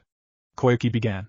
After all, it's not every day our country's hero shows up with 2 Kumo nin and a waterfall kunoichi while on the back of a dragon. She finished with a smirk before taking a sip of tea. With that, Naruto proceeded to explain the events surrounding his exile, and then going into his plan in regards to Ryugikure. Well, Naruto, that is quite an impressive plan, and I actually approve of it. In fact, once you have it set up, I will provide some of the chakra armor used by the Yukigekure ninja. Koiki told them, making this part of the journey go by much faster. With that, they got on Sora again, and proceeded to fly to Water Country. So that Naruto may fulfill his promise to Mei Kirigakure, Mizukage Tower. After flying over Nami no Kuni, Sora proceeded to fly over the ocean to Water Country before landing outside Kirigakure. When they got off, the 4 Jinchuriki were instantly greeted by Mei, who led them to the tower. I see the real Naruto has come to fulfill his promise, and find out the true cause of Yugura's madness as well as the cause of the Bloodline purge and civil war, she said to them while they walked to the holding cells inside the tower. Once there, they saw a blonde teenage-looking boy with pink eyes chained up with chakra suppression seals. Wake up, Yugura. Mei commanded. I see the Bloodline mud has brought my siblings to see me suffer. Yugura spoke in a trance-like voice. Yugura. Naruto called, channeling chakra to his eyes. Right as Yugura made eye contact with Naruto, the Uzumaki used the Sharingan part of the Omnigan, after learning during the trip to Kumo with Itachi and Kisame, to enter the fallen Jinchuriki's mindscape. Yugura's mindscape. Upon entering Yugura's mindscape, Naruto saw a massive lake with a red island with a changed Yugura on it, and above the island the moon appeared as a Sharingan eye. With that, Naruto walked across the water to the island with the changed Jinchuriki. How did you get here, and are you going to kill me in my own mind? Yugura asked. As soon as that was said, Isabu the three tails emerged from the lake. No one's killing Yugura if I can help it. The turtle screamed as he was about to strike Naruto, only to be stopped by a red furry arm. That's no way to treat my Jinchuriki, Isabu. Kurama said in tailed beast form. Kurama! Your Jinchuriki is only here to break the genjutsu trapping Yugura in here, so he can make up for his crimes. Kurama said to her sibling, shocking the turtle and his host. You're going to get me out of here? Why? Yugura asked. 1. I'm making a hidden village and need allies. 2. As a Jinchuriki, I know the pain many of our siblings are forced with. 3. My hidden village will be a place for all 7 or 8 of us to live in peace. Naruto replied. But why help, let alone offer me a place to make up for my sins? The disgraced Mizuki asked. Because we Jinchuriki are victims too. You were controlled and manipulated by the Sharingan, and you can probably remember the appearance of the one who did it. Naruto answered. Yes, he had black spiky hair, wore a black cloak with red clouds on it, and he had an orange spiral mask with a single hole for the right eye. Yugura answered, shocking Naruto and Kurama. And no, it can't be. Naruto and Kurama said together in Yugura's mind and in the real world. So it seems you know of him as well. Yugura said with narrowed eyes. Of course we do. He removed Kurama from my mother, used his Sharingan to control Kurama into attacking the leaf, and caused the death of my father the Yondaime Hokage and my mother Kushina Uzumaki, as they sealed Kurama into me. It also led to me being hated by most of the leaf until I was banished by the council and daimyo for doing my job. Naruto answered with a glare before continuing. He's also leading a group of missing nin called Akatsuki that is hunting all the tailed beasts. He added, then free me, and I will do everything I can to help you. Yugura said. I don't want Isabu being used as a sword. We always wanted to fight as a shield to protect the people, he added. With that, Naruto severed the chains on Yugura and used the Sharingan side of his eyes to cancel the genjutsu completely. Mizukage Tower, holding cells, Naruto and Yugura started to blink as they returned to the conscious world. Once they saw each other, they nodded to the other. What happened, Naruto? Yugito asked curious. Yugura was under a genjutsu by a man Kurama and I want to kill. Naruto answered. Wait, who is this man and why do you want to kill him? Mei asked. The true leader of the Akatsuki, and the man who caused the Nine Tails attack on the leaf when I was born. Naruto answered. So 3 really was innocent in all this, huh? He asked. Yes, and we should all head to the daimyo. Naruto said as he opened Yugura's cell and freed him. With that, the 4, now 5 Jinchuriki and the Mizukage started to head through the mist to the daimyo's office. On the way, people were looked shocked to see the Yondaime and Godaime walking to the daimyo together, while others glared at Yugura. Once they arrived, they explained everything to him from Mei's first meeting with Naruto's clone to what was revealed while Naruto was in Yugura's mindscape. I see, so our Yondaime was an unwilling pawn in someone else's scheme. The daimyo began. Yugura, in light of this evidence, you are absolved of your crimes against Water Country. He then turned Naruto. Naruto, would you please take Yugura with you in your journey? He deserves another chance. And after what you said about your hidden village, it would be perfect, which means you also have my support for it. The daimyo spoke before the 5 Jinchuriki thanked him and began to leave. Once at the gate, Naruto got a laugh from seeing Yugura's reaction to seeing Sora, and they proceeded to fly to Tea Country. Tea Country. It was an enjoyable flight for the 5 Jinchuriki as they got to know each other. It had turned out they were all treated the same at the start, but Yugura gained respect and lost it while he gained it in his village. Once in Tea Country, Naruto had a pleasant reunion with Idate and the Wasabi clan. Once they learned about Naruto's village idea, they proceeded to the daimyo, who was a friend of the Wasabi clan, and gave his support.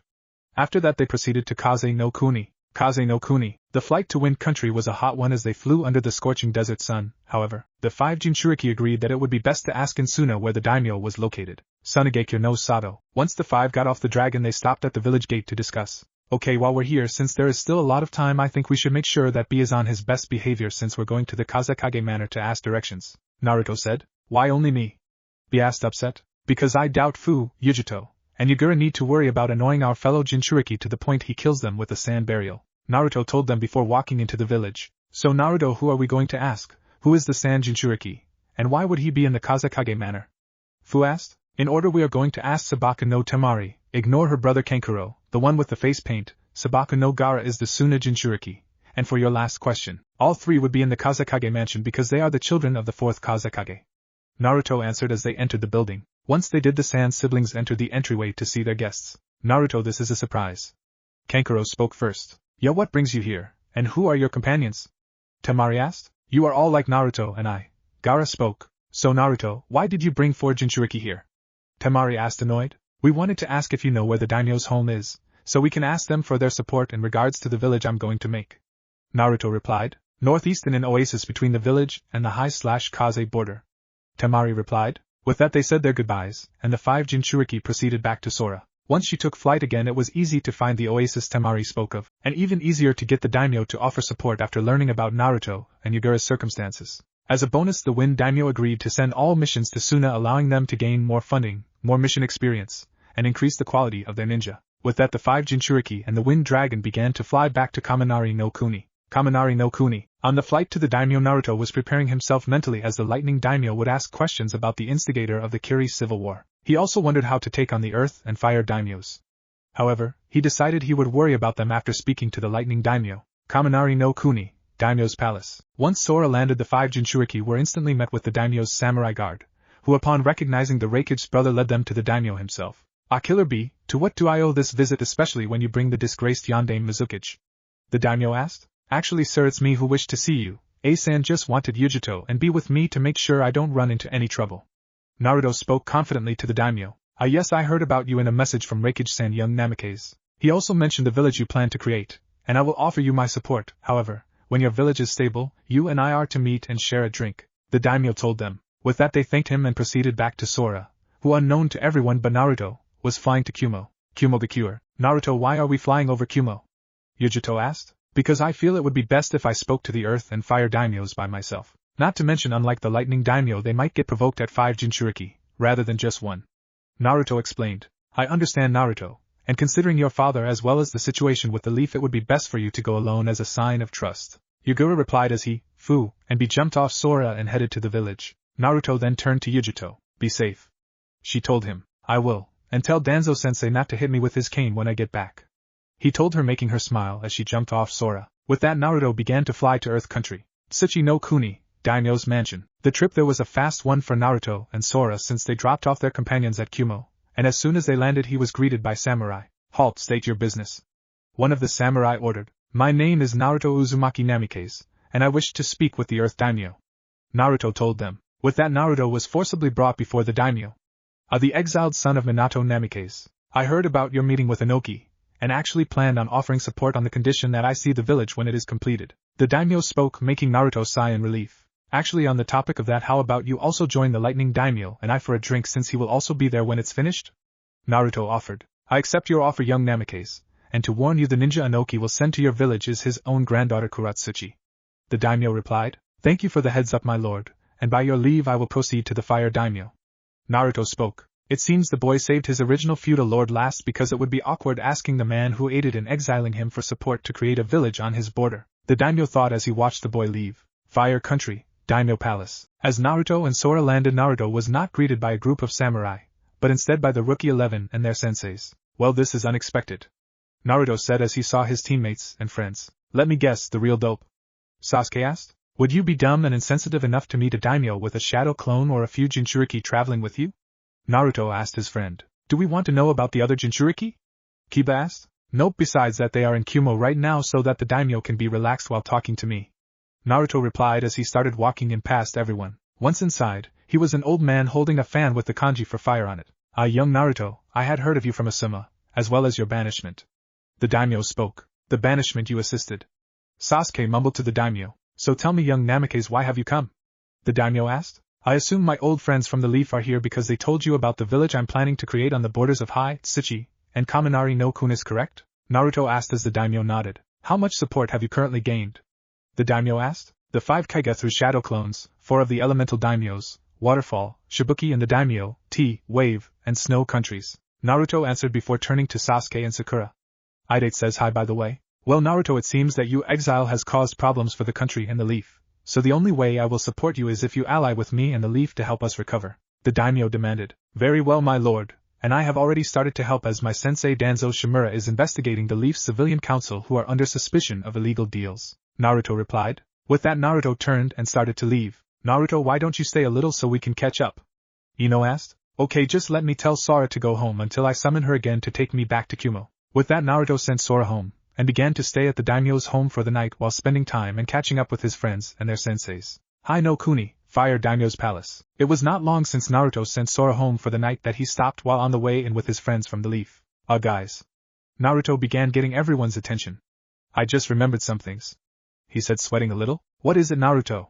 Sakura asked, slightly concerned due to the fear on her friend's face. Without answering, Naruto summoned Gamakichi and Gamatatsu. Hey bro, the toads said in unison. Kichi, I need you to head to Kumo, and tell Yugito I'll be staying at the Fire Palace a bit to begin final preparations on Ryukyu. Naruto said to his friend with urgency. Okay Naruto, but why so scared? Kichi asked, causing everyone to be curious. Last time I didn't let Yugito and know what I was doing. She almost killed me when I got back to Kumo because she was worrying a lot. Naruto answered. Okay bro, Kichi said before dispelling and going to Kumo. Whipped. Kiba said before laughing a little. Kiba, would you want to take chances with a teenage female jinchuriki who has access to her tailed beast chakra, and is still a bit emotional due to the betrayal of her village and near death by Akatsuki? Naruto asked, showing claw marks in his neck. I wondered how you got those. Sasuke chimed in. It took me using his tailed beast's power to pry her off me. Naruto told his friends. Hey bro, why am I here though if Kichi was needed to head to Kumo? Tatsu asked. Can you reverse summon Jiraiya? Naruto asked. Sure. Tatsu chirped excitedly before a puff of smoke appeared between them, revealing Jiraiya crouched with a telescope in hand. Guess I did a favor by calling you, since it seems I saved a bunch of beautiful women somewhere. Ha-ero-senin. Naruto said with a smirk. Konoha Hot Springs, Enko Midarashi, Hana Inazuka, Kurina Yohi, and Yugao Yuzuki were enjoying a nice relaxing soak in the hot springs before they all sneezed at the same time before having a feeling of hugging someone for saving them from the eyes of a pervert. Hi no Kuni, Fire Daimyo's palace. You know brat, that really wasn't fair. Jiraiya said, pouting while putting away his telescope. Relax perv, I just needed to tell you to have your spy network drop their focus on Akatsuki for a while and focus on finding the 4, 5, and 6-tailed jinchurikis. Naruto said, gaining everyone's attention. Care to explain? Jiraiya asked. Well, I have only met 2, 3, 7, and 8 during my trips, so I need to know where they are so I can extend an invitation for them to my village. Naruto answered. Oh, I get it, plus with so many jinchuriki in a village protected by it and protecting it, the Akatsuki would then target villages with one single host. Jiraiya replied. I also still need to give that Sachikage information on the rest of the Akatsuki before later. Naruto added. Do you have a way besides a summon? Jiraiya asked. Besides Sora? No. Naruto replied. With that, Naruto summoned Sora. Yes, Naruto? Sora asked. Can you fly me to a Wagakure? Sure, as long as we don't go inside the village. Sora replied. With that, Naruto got on Sora and they began to fly to IWA, Kumogakure, Reikichi's office. As Naruto and Sora were flying to IWA, Gamakichi poofed into Anae's desk. Yo. Kichi said with a wave. Hello again, Gamakichi. I said with a sigh. Kichi, why are you here? Yugito asked. Naruto wanted me to tell you that he's going to stay at the Fire Daimyo's palace either a night or a couple days to catch up with his friends from the Leaf while beginning final preparations for Ryukyu. The summon answered. And he wanted this mentioned to us by summon. Why? Yugura asked. Because he didn't want a repeat of why he was gone for a while. Kichi replied, looking at Yugito. He still has the claw marks in his neck from when you tried to kill him last time. He added, making Yugito turn away. Well, Gamakichi, since your message has been delivered, you may go. I chimed in. With that, the toad disappeared. I can't believe that. Yugito said, feeling embarrassed. I guess you got super worried when he went to get his dragon summons, huh? Fu asked. I see, so Naruto didn't mention he was going somewhere, and you tried to kill him out of worry. Yugura said with a light chuckle. At Wagakure gates, while Yugura and Fu were having fun at Yugito's expense, Naruto and Sora landed outside the gates of IWA before she went home. Naruto only got to the gates, however, before he was stopped by a big man in heavy red armor. Halt! Who are you? Why are you in IWA? What is your business? And why do you resemble the Yellow Flash? The man asked. However, Naruto heard the question. His attention was in his mindscape. So this guy is the host of Koko the Five Tails? Naruto asked. Yep, Ko-chan, while proud, is very graceful and powerful, so it kind of makes sense that the host would wear such heavy armor, especially due to KO's steam release. Kurama added. Naruto was intrigued until a punch brought him to reality. I asked you some questions? The man spoke with rage. I heard, but from one host to another. How close are you two? Naruto asked. Close? The armored man asked. Oh, I get it, you see 5 as a form of power and a weapon. Naruto said before walking in. Care to explain how you see yours? The man asked. A friend and partner, and even though I can't use all 9 tails, she helps keep me in control when going past 7 tails. Naruto said. So by treating a tailed beast as a friend, more power is given? The man asked. Depends on why you fight, and if you really mean to treat 5 like a friend. Naruto began. If you fight to protect people you care for, and treat 5 as close as family like I do with 9, you gain more than power. Naruto finished. And that would be? A friend, ally, family, maybe even a lover, depending how you feel about your tailed beast. Naruto answered. Now if you'll excuse me, my name is Naruto Uzumaki Namikaze, and I need to see that Sasuke about giving him information on the Akatsuki. He added, Han, and why would you do that? Han asked. Because the Akatsuki are hunting all 9 of us for our partners, and it will end in their extraction. Naruto answered. By the way, I'm forming a hidden village that Sasuke has given his support. It's meant to be a second chance for missing nin and jinchuriki like us. Naruto began. I was wondering if you would be willing to join and try to live a normal life. If not, can you at least pass the invitation on to 4? He finished. A tempting offer, but who would be the Kage? Han asked. You're speaking with him. Naruto answered. A jinchuriki leading a village and giving a peaceful home to the rest of us. Han began with closed eyes. I'll think of your offer, son of Namikaze, and I'll pass the invitation to Rashi as well. He added, thanks Han, can you also guide me to the Tsuchikage Tower? Naruto asked, for a fellow host? Of course. Han replied. With that the two proceeded to the Tsuchikage's office where Naruto knocked on the door. After waiting a few minutes the two walked in, and saw Inoki arguing with a kunoichi around Naruto's age with short dark hair, and black pupilless eyes that screamed cocky. Why do I have to be an ambassador at some no-name village soon to be created? She asked. Because Kuratsuchi, if things worked out the way the blonde Namikaze behind you planned, then it could be the 6th great village, probably on par with Konoha. Inoki answered. You just want me out of the way so you can stay Kage longer, don't you, Gramps? Kuratsuchi asked with a suspicious tone. So you really were going to send me your granddaughter Tsuchikage-sama? Naruto asked. I thought it would be a brilliant sign of trust when I heard from the Earth Daimyo, but if this is how she reacts, I don't think it would work out. Naruto spoke, gaining their attention. I was hoping you wouldn't meet until I sent her to you, Naruto, and I see you've met Han. Inoki replied. Yes, and I gave him an invitation to my village when it's created, while ensuring Rashi gets it. Where is he, by the way? Naruto asked at the end. He left years ago due to his treatment, and it was made worse because people didn't like a jinchuriki as friends with the Kage back then. Inoki replied solemnly. I see. Well, hopefully I'll get to meet him one day. Naruto said before pulling out a small book and presenting it to Inoki. This has all the information on the current Akatsuki members. Naruto said. Inoki took the book and flipped through the pages before his eyes widened in shock. So he joined them after betraying our village, that brat. The old Kage growled, his eyes full of betrayal. I guess you've had some history with Deidara then? Naruto asked before Kuratsuchi and Han looked at him surprised. Deidara was a brother figure to Kuratsuchi, a valued student of Lord Tsuchikage, and a candidate to be our yandame. Han replied. Wow, all that promise, and he winds up being a rogue nin hunting us, huh? Naruto spoke before turning around. Where are you going? Kuratsuchi said, angry out of hurt because Deidara was part of Akatsuki. To begin the preparations for Ryubikyu's construction, with a skilled carpenter, and a certain leaf A and BU, we can start the interior buildings of the village. But we would need a few strong shinobi and kunoichi to help create the walls and many important buildings in the village. Naruto answered. Are you hinting at wanting Iwa's help to create this village? Kuratsuchi asked. No, I'm asking Iwa to help build its defenses and shields. With the help building the village, as well as a high-rank nin on the village council, it will actually help strengthen the bond between our villages. Naruto replied. Actually, that is a strong political move. When will you wish for our aid? Inoki asked, impressed with the blonde's mind. It would be hard to say, but when we need Iwa's help, I'll come personally to ask Lord Inoki. Naruto answered. How exactly? The old man asked, curious. With your permission, I would like to place on your desk the mark of the Hiraishin, my father's famed jutsu, to allow me to come speak with you when we need to, with little time. Naruto replied. Very well, but are you not afraid of us trying to recreate the jutsu for our own village? The Kage asked. No, because to protect the family secrets, I added a secondary seal within that prevents it from being analyzed, or recreated by anyone unless I allow it. The blonde nin replied. Impressive, you seem to be able to gain anyone's respect, especially if you can gain mine. Inoki said with pride, surprising Kuratsuchi and Han. Until we meet again, Lord Inoki.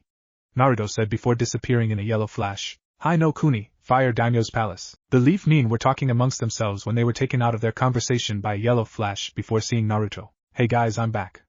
Naruto announced. Where'd you go anyway? Sasuke asked. Iwa, to give information about Akatsuki, and to strengthen a possible alliance with them. Naruto answered. With that they proceeded to catch up, not knowing how much things will change with not just the construction of Ryubikyu, Orochimaru's base. Lord Orochimaru, I must question the sudden desire of yours for Naruto, when you seek the Sharingan. Kabuto spoke. Tell me, Kabuto, do you know how powerful a transformation seal can be? Orochimaru asked. Actually I don't, but what does that have to do with Naruto? The medic questioned. A transformation seal can be engraved on a person's soul, and can change their gender completely unless released. Orochimaru began. I myself asked Uzumaki Mito herself for such a seal. The Sannin finished before making a hand sign, and within a bright flash before Kabuto stood a female Orochimaru, as if that was what he was meant to look like. Lord Orochimaru, how are you a woman? Kabuto asked. When I was about to go into the academy, I had learned one of my classmates would be Jiraiya, and knowing how much of a perv he was back then, I requested Mito Uzumaki for a seal that would make me a male, with intention to remove it once I graduated. However, I became too used to the male form, especially since I had Jiraiya as a teammate. Orochimaru replied. And the interest in Naruto? Kabuto asked. Do you know why the Uzumaki clan were feared? Orochimaru asked. Because of their skills with Kenjutsu and sealing as well as their lifespans. He replied. My interest in Naruto is not only using the genetics of an Uzumaki jinchuriki to strengthen the bodies I transfer to, but to recreate the Uzumaki clan because he embodies everything about the clan Lady Mito would speak of.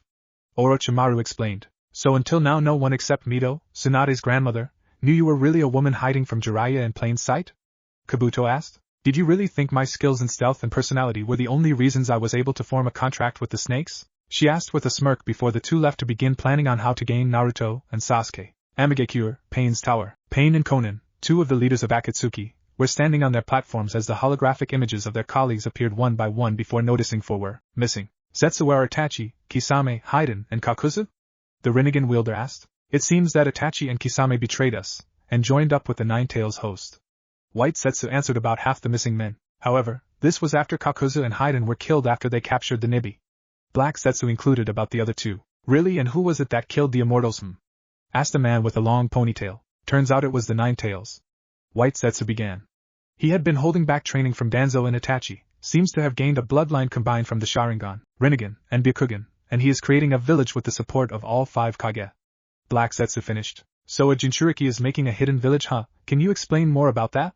Came the raspy voice of Sasori. It's meant to be a peacekeeper between leaf, stone, and cloud, and is said to be a second chance for missing Nin and Jinchuriki. The white half answered. How many Jinchuriki side with him? Came Konan's question. The Nibi, Sanbai, Nanabai, and Hachibi are close to him, and it seems he has made contact with the Gobi Jinchuriki. Came Black Zetsu's answer. The Ichibi container is said to become Kazekage in the future. Sasori added. This means that the only ones we can target, while trying to raise our ranks, are the Rokubi and Yambi. Deidara spoke. Tobi will become the first new member due to the shortage, and while he and Zetsu scout for possible members, I want Sasori to track the Yambi and Rokubi. Pain began. The Nine-Tails has already set us back greatly by killing 2 members, recruiting the other 2, and is quickly gaining allies from his fellow Jinchuriki. He finished before the images began to fade. So it seems the Kyubi Jinchuriki is more resourceful than we had expected. Came a voice from behind the two, making the two turn to see a man with a spiraled orange mask. He seems to be able to set us back more than anyone, and if his village will possess multiple hosts, we would need to go for villages with only one, as well as those who left their villages. Konan added, beware his bloodline, Pain, for it is possibly as powerful as each of the parts that compose it. The masked man warned before turning to leave. His eyes may be powerful, but they cannot outmatch the eyes of a god. Pain replied, for your sake you had best be right. Replied Tobi as he proceeded to leave. For him to break the genjutsu I had on Yagura, Naruto's eyes are quite powerful indeed. Tobi thought to himself, Konoha, Sai, Fu, Torian, and their teammates had been spying on the members of the civilian council to find incriminating evidence of underground dealings. At the start, Sai had split the Aburame, Inuzuka, and Hyuga under them into some were given a leader, others followed him, Fu, and Torian. Each group had been assigned a member of the council to spy on, even Mabuki Haruno.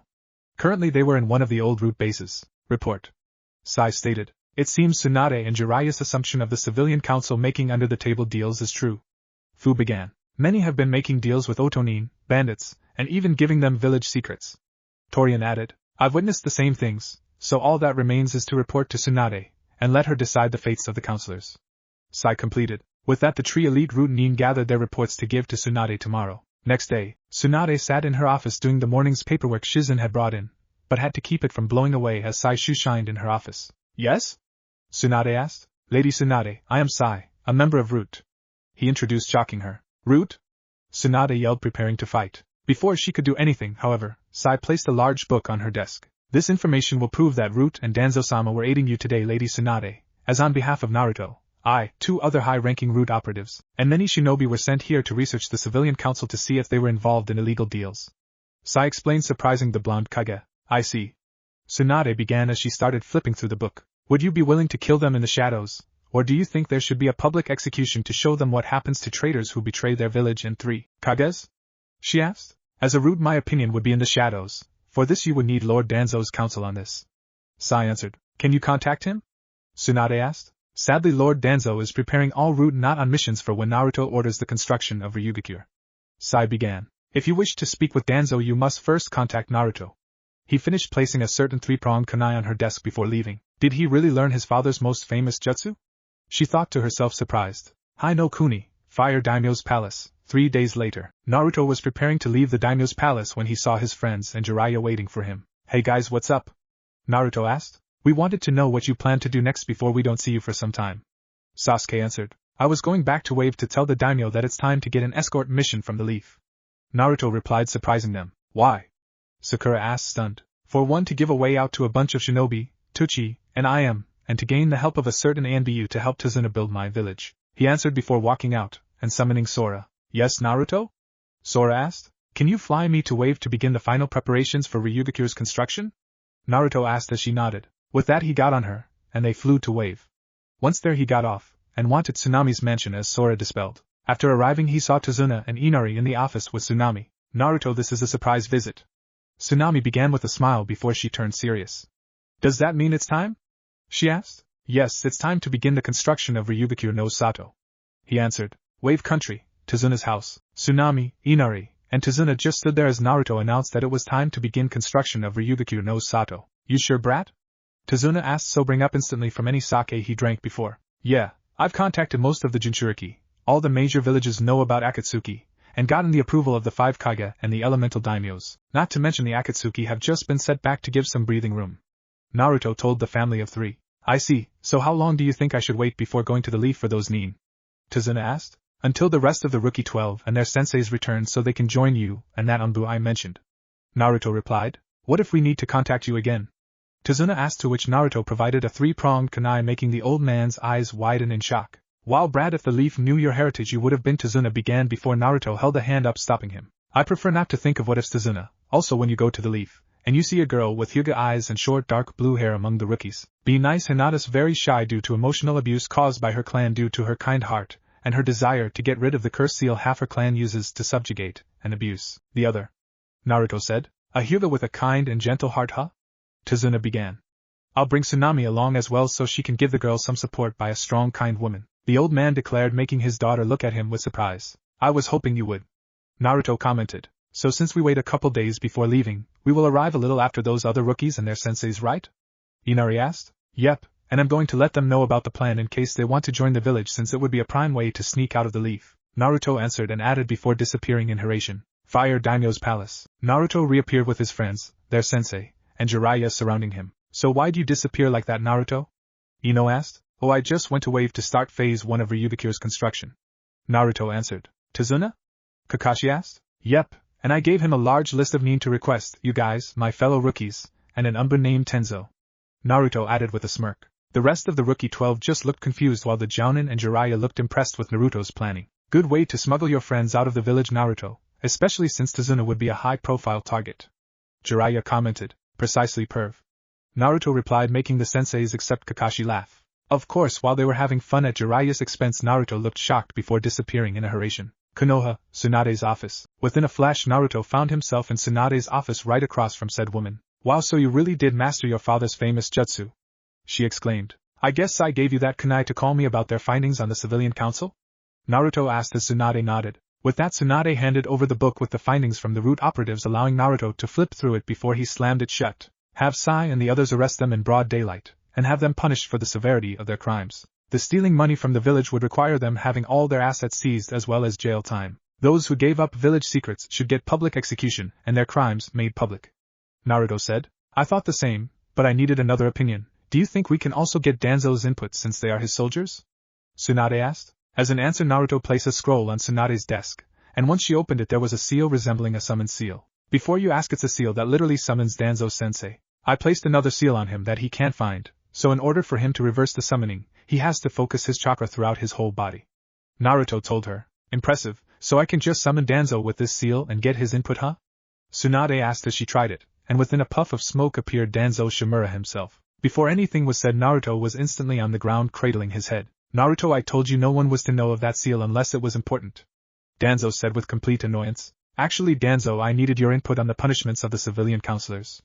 Tsunade said as she had Danzo look through the book. Did Naruto already mention seizing the assets of the thieves, and executing the traitors? Danzo asked as Tsunade nodded with a huge sweat drop that only got bigger as Danzo flared his chakra and poofed away. Well, you got your answer. Within a few days when the rookies return, Tazuna will come requesting a mission. Naruto told her before he flashed back to his friends. A few days later, the rookies, their senseis, and Jiraiya were finally arriving back in the Leaf when they saw everyone gathering in the square in front of the Hokage Tower. Citizens of Konoha, this village has fallen deeply since its founding by my grandfather and Madara Uchiha, as well after the death of our yondaime. Tsunade began. The restrained civilian council members have been stealing funds from the village, and even going as far as selling village secrets to enemies like Oto, which is run by my former teammate Orochimaru. She continued, shocking everyone. When I had my suspicions, I had the exiled son of our fourth Naruto Uzumaki Namikaze gain the assistance of Danzo Shimura so I could prove that these council members are guilty, beyond the shadow of a doubt. She finished. The demon brat, and that traitorous elder lie. One of the civilians shouted. Unfortunately for him, before he could trigger the mob mentality of fools, a lightning-covered hand signifying the Chidori was rammed through his chest. You people are idiots. Jinchuriki are not the tailed beasts sealed in them.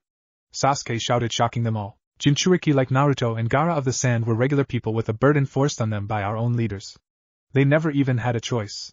Sasuke began. Some Jinchuriki are forced to be weapons, while some are made with the Kage wanting them to be heroes, as was the case with Naruto when the fourth sealed the Nine Tails in his own son. While most are treated as the monsters they contain by foolish villagers that turn them into the monsters they hold back.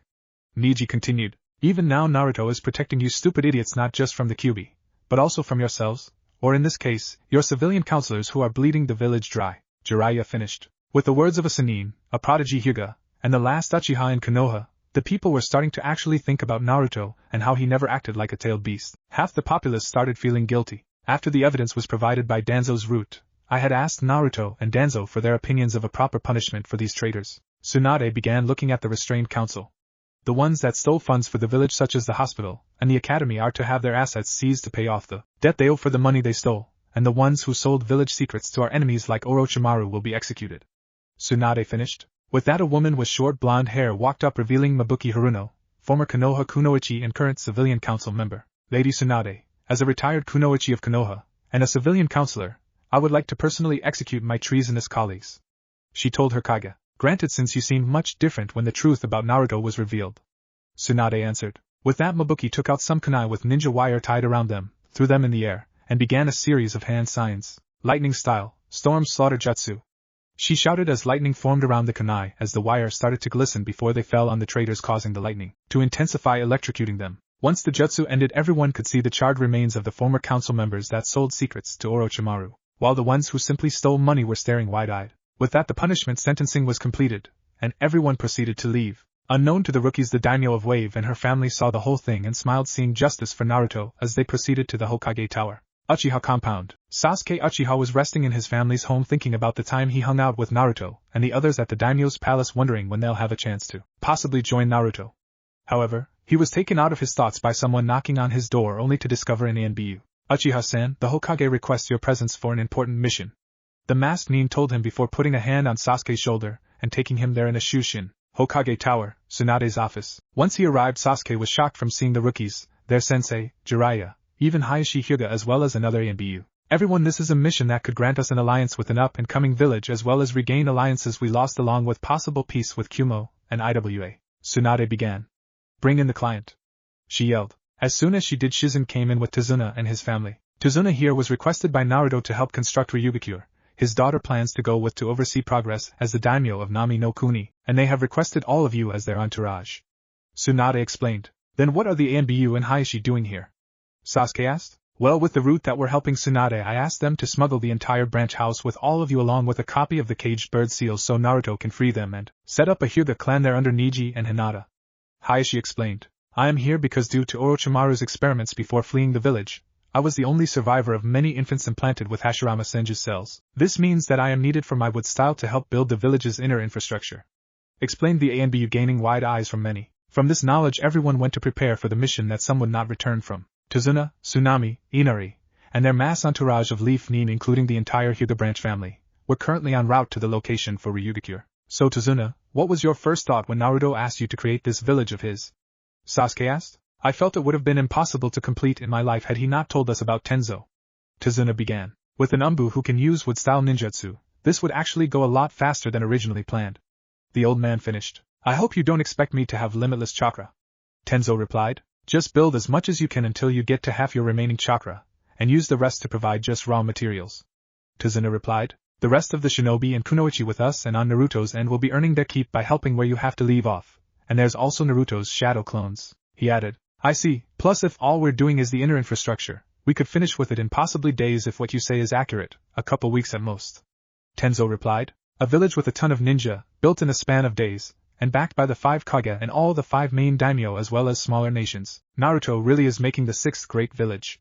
Kakashi spoke with pride in his student, and his sensei's son. I'm still wary of Naruto's allies and Kumo. Niji spoke up. Niji. Might Guy began. Considering Naruto's the son of our village's yondaime, I would be more concerned about Iwagakure.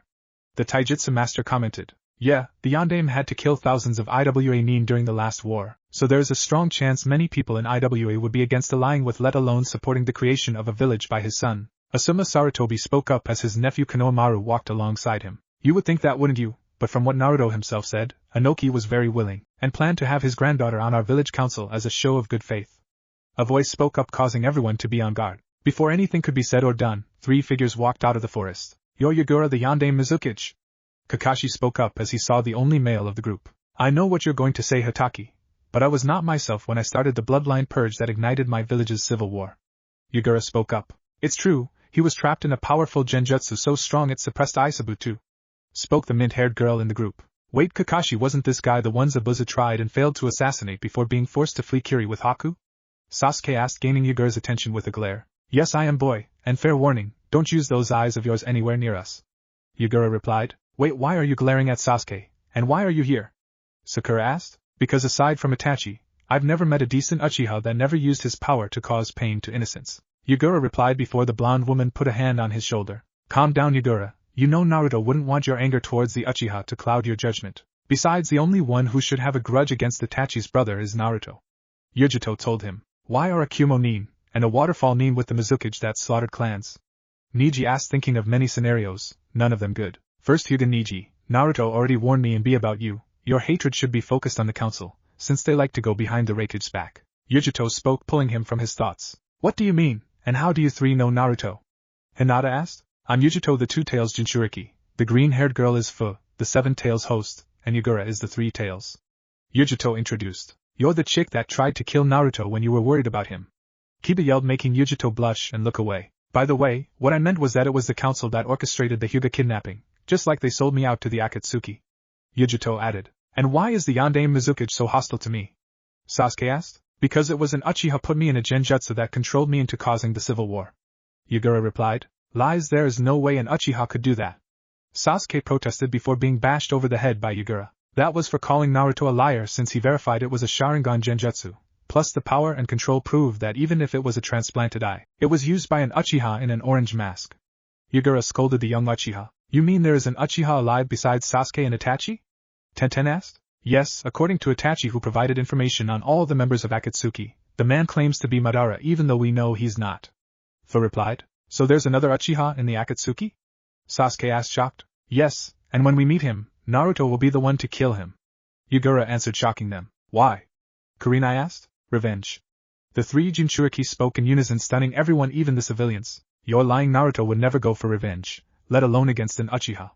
Sasuke told them. This particular Uchiha not only controlled me and weakened my village, but he's also the one who ruined Naruto's childhood. Yagura told him. What do you mean? Jiraiya asked. So he didn't tell you that this Uchiha attacked the yondaime Hokage as his wife Kushina Uzumaki had just given birth, tried to kill Naruto as an infant, ripped the 9 tails out of his mother, and sent it out against the leaf before it was sealed, in Naruto killing his parents, and forcing him to live the life of a Jinchuriki where he was hated and abused? Yagura asked, leaving them all stunned silent. No way, an Uchiha, a member of my clan, was the one that forced Naruto into the life he's lived, and killed his family before he even knew them? Sasuke began in thought. And I said back at the valley that he could never know what it's like to watch his family die in front of him, when it was because of a member of my clan that caused the death of his parents. He thought, feeling disgusted with himself. So since this Uchiha was powerful enough to control a tailed beast, I take it Naruto was the one who freed you from the genjutsu? Jiraiya asked as Yagura nodded. When you and Naruto meet that Uchiha, I am going to be there to help kill him. Sasuke said, gaining looks from everyone. Why?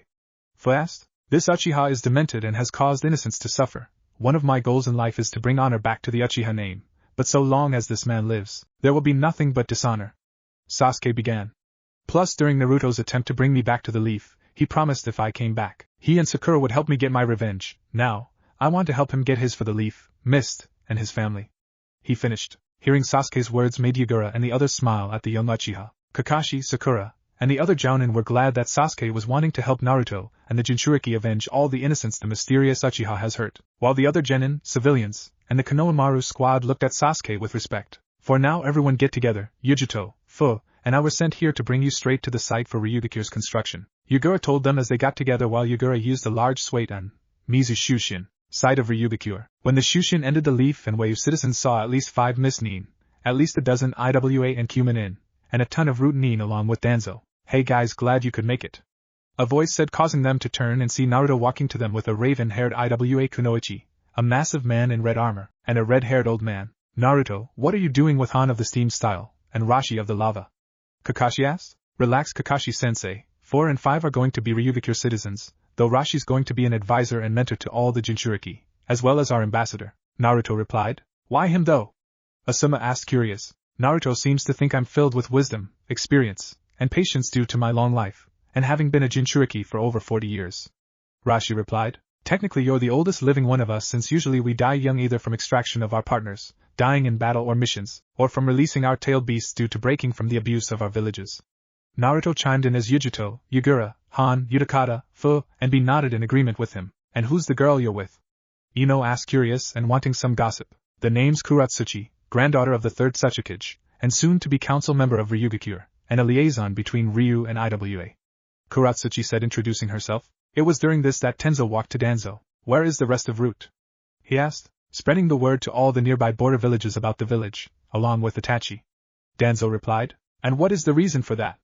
Tenzo asked his former master. To gain more civilians moving to Ryugakure, since many in the villages along this 3-point border are sick of no protection from bandits, from wars between hidden villages, as well as missing Nin. Danzo began. Plus, despite complaining about them, even Naruto knows that D-rank missions promote teamwork, provide internal funding for a village, and create a sense of reliability between civilian and shinobi. He explained. I see, I take it that the IWA shinobi are here to create external defenses, but what of the Kumo Nin? Tenzo asked. They are to help Root as well as civilians provide water and power to the village. The elder replied. I take it all of this was Naruto's plan. The ANBU asked as the former leaf elder nodded. Wood style, row houses jutsu. A voice called as at least 3 to 4 rows of houses, each similar yet different, sprang up from the ground, causing a large dust cloud. When the cloud dissipated, Kakashi and Asuma were helping Tenzo stand. Wow, Tenzo, that had to have used a lot of chakra. Kakashi spoke up, impressed with his former teammates' chakra levels. Yes, at least 4 more rows of houses and we can count the west residential area completed, and then after the south district is complete, we can start the business district, Tazuna stated before they felt a huge earthquake. What was that? Asuma asked. Oh, Naruto is having the IWA Nin and some of Danzo's Root operatives use Earth-style ninjutsu to create underground tunnels as well as a few hidden bunkers for civilian evacuations in case of an invasion. The old man answered. Before anything else could be said, a hole formed allowing some IWA Nin to come out, lead by Kitsuchi. Of course, said IWA Nin looked relaxed before he turned, seeing the 3 Konoha Nin. With them in sight, he began to walk over to him as his fellow IWA shinobi looked on. Kakashi, Hataki, and Asuma Saratobi. The Jounin spoke. Kitsuchi, the son of the sand-named Sachikage. Asuma commented as his body tensed. So Hataki, how does it feel knowing the leaf got rid of your own sensei's son, and he is gaining an alliance with the village that suffered many losses against his own father? Kitsuchi asked. Bittersweet, especially since I didn't even train him much when he was one of the genin assigned to me. Kakashi replied. Really? So his skill can only be credited to Danzo Shimura, the darkness of shinobi, Itachi Uchiha who killed his clan, and Jiraiya of the Sannin? Kitsuchi asked. Can we get to the full point of why you're here, Kitsuchi? Asuma asked, wanting to spare Kakashi and to know why the IWA Jounin was there. Well, Naruto asked, all those capable of Earth style, minus the ANBU 2, are helping to not only dig escape tunnels and create underground bunkers, but to have at least one hidden tunnel entrance in each district, allowing evacuations to go easily and quickly. He replied before narrowing his eyes at Kakashi. Which is why I ask, why is Kakashi here instead of helping us and the available Root Nin, since he has full mastery of 4 out of the 5 elements? Kitsuchi asked. I was an ANBU once, so I know full well how long my colleague here can use his wood style, before he needs to rest. Kakashi replied calmly. I see, but everyone knows you're capable of using the dog summon clan. Can't they aid in digging like the Inuzuka clan? Kitsuchi asked. We'd have to ask them first. Kakashi replied before using the summoning jutsu to call Pakken and his pals. What's up, Kakashi? Need us to fight or track? Pakken asked. No, but are you willing to help dig a tunnel system for a hidden village under construction? Kakashi asked. Depends who's in charge? Pakken asked. Naruto is building the village, and will be leading it. Kakashi replied. So we're helping in creating Ryugikure, huh? The pug asked. How did you know the name? Asuma asked. The boys become a dual contract holder for the toads, and the first summoner for the dragons. Of course word will travel about some of his plans, especially since the dogs are close to the toads and slugs.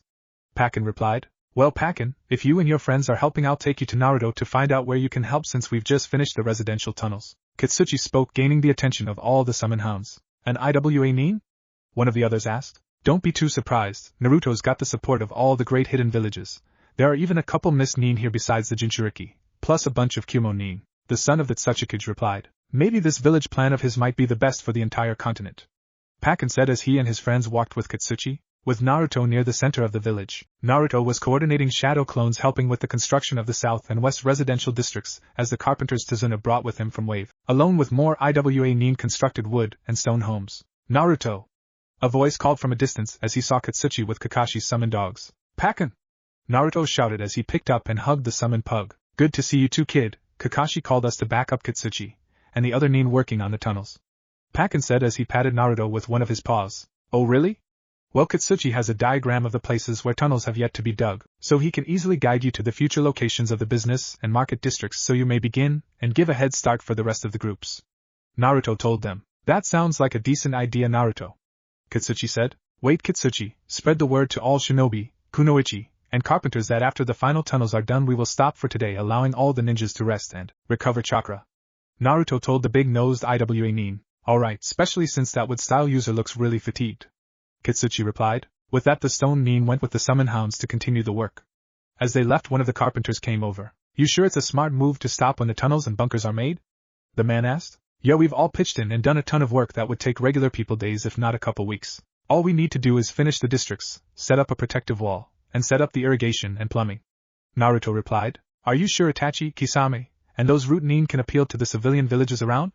The man asked. Yes, especially since it would help keep them out of the crossfire of any shinobi wars, as well as grant them protection from bandits. Plus it's a village that would grant missing Nin a chance to stop running from Hunter Nin. Naruto replied. How do you know those rogue Nin wouldn't try anything? The carpenter countered. They would be warned ahead that most of the world's jinchuriki are living here with near total control over our partner's chakra.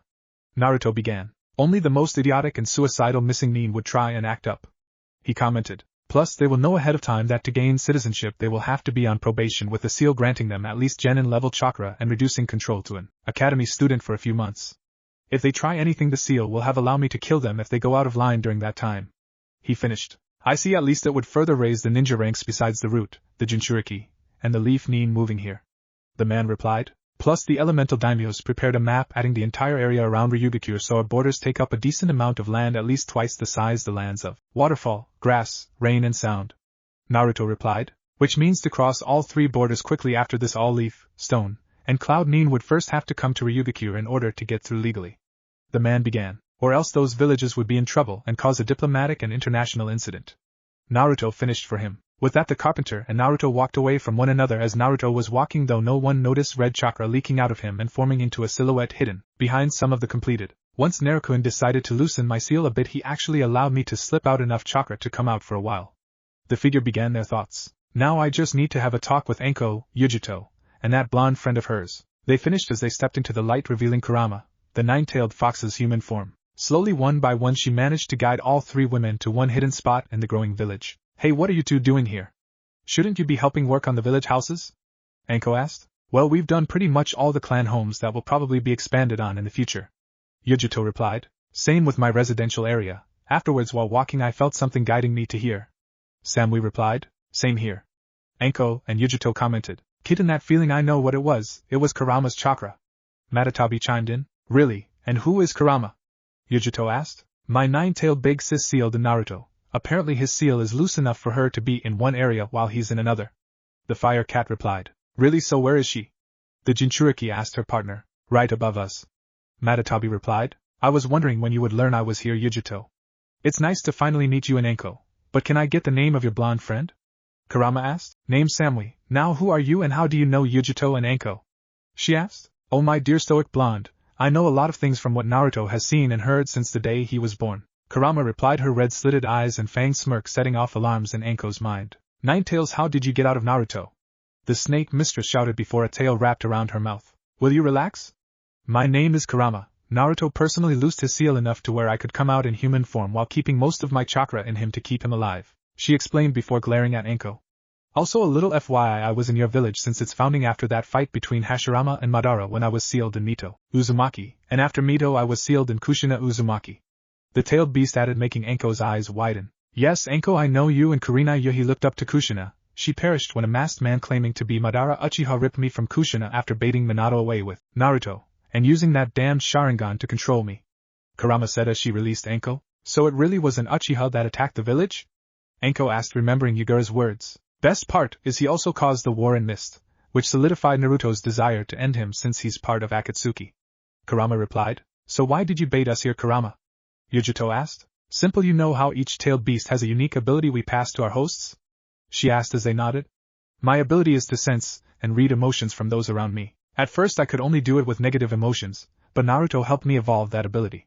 She added. And what does that have to do with us? Anko asked. 'Cause you three and myself all love Naruto, Kurama replied. The female tailed beast statement caused all three to look at each other, and then to the tailed beast in human form. And what makes you think at least Yugito and Anko love him? Samui asked. Well, I could sense Anko started out with respect and admiration from the treatment they both had in the leaf, which developed into love, and well, even the leaf's former rookie 11 could figure it out when they learned Yugito nearly choked Naruto to death because she was worried about him after leaving to the dragon summons without telling anyone. Kurama replied, making Yugito blush and look away, embarrassed about what she did. The question now, Samui, is what got you to fall for him? Kurama asked. Well, to start off with, he gained respect when he took down Akatsuki members and saved Yugito. I also saw when he stood up for her against those civilians back in Kumo. Plus everything Yugito told me in regards to how he respects women. She trailed off, blushing. I get it, you think he's cool and would actually be a decent guy and wouldn't just date you for your sexy looks and big bust, huh? Anko said with a smirk. Well, Samui has always been sensitive about perverts leering at her.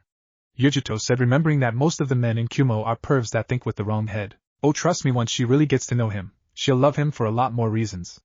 Kurama said with a smirk. Oh, like what? Anko asked. You mean you never knew that even without being jinchurikis, Uzumakis had immense chakra that rivaled the Kage, as well as unrivaled stamina?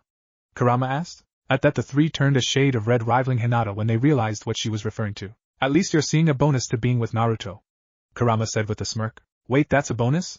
Then what's the benefit?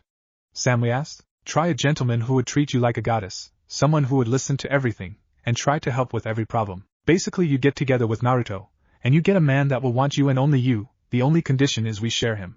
Kurama replied. I'm okay with that condition. Anko commented. Jinchurikis need a ton of love to counter the hate we get from civilians and other shinobi, so I'm in. Yugito added. With that, all three women turned to look at Samui. I'm cool with it as long as he loves us equally, she replied with a shrug. Oh, trust me, he will, Kurama said with a smile. A few days later, with Itachi, the elder brother of the last Uchiha brothers, was wandering the countryside aiming to meet near the site of Ryugakure to rendezvous with Kisame and the route Anbu sent to convince the civilians in many surrounding areas to join Ryugakure. His results were practically a small platoon of civilians of all ages and professions, and as he approached the rendezvous point he saw that the emotionless roots and the tactlessly over-impulsive Kisame did not disappoint him. Seems we all gained a sizable group of civilians that want protection to live without being attacked by bandits. Sai commented. Yeah. But mine has missing name in the bunch from a bunch of villages. I mean, how many would be dumb enough to say no to having a stable home, a possibly clean rep sheet, and all of it supported by the 5 Kage? Kisame asked. Those with a suicide wish when the one giving the invitation was Kirigakure's monster of the mist, and the tailless tailed beast. Itachi and Sai said in sync.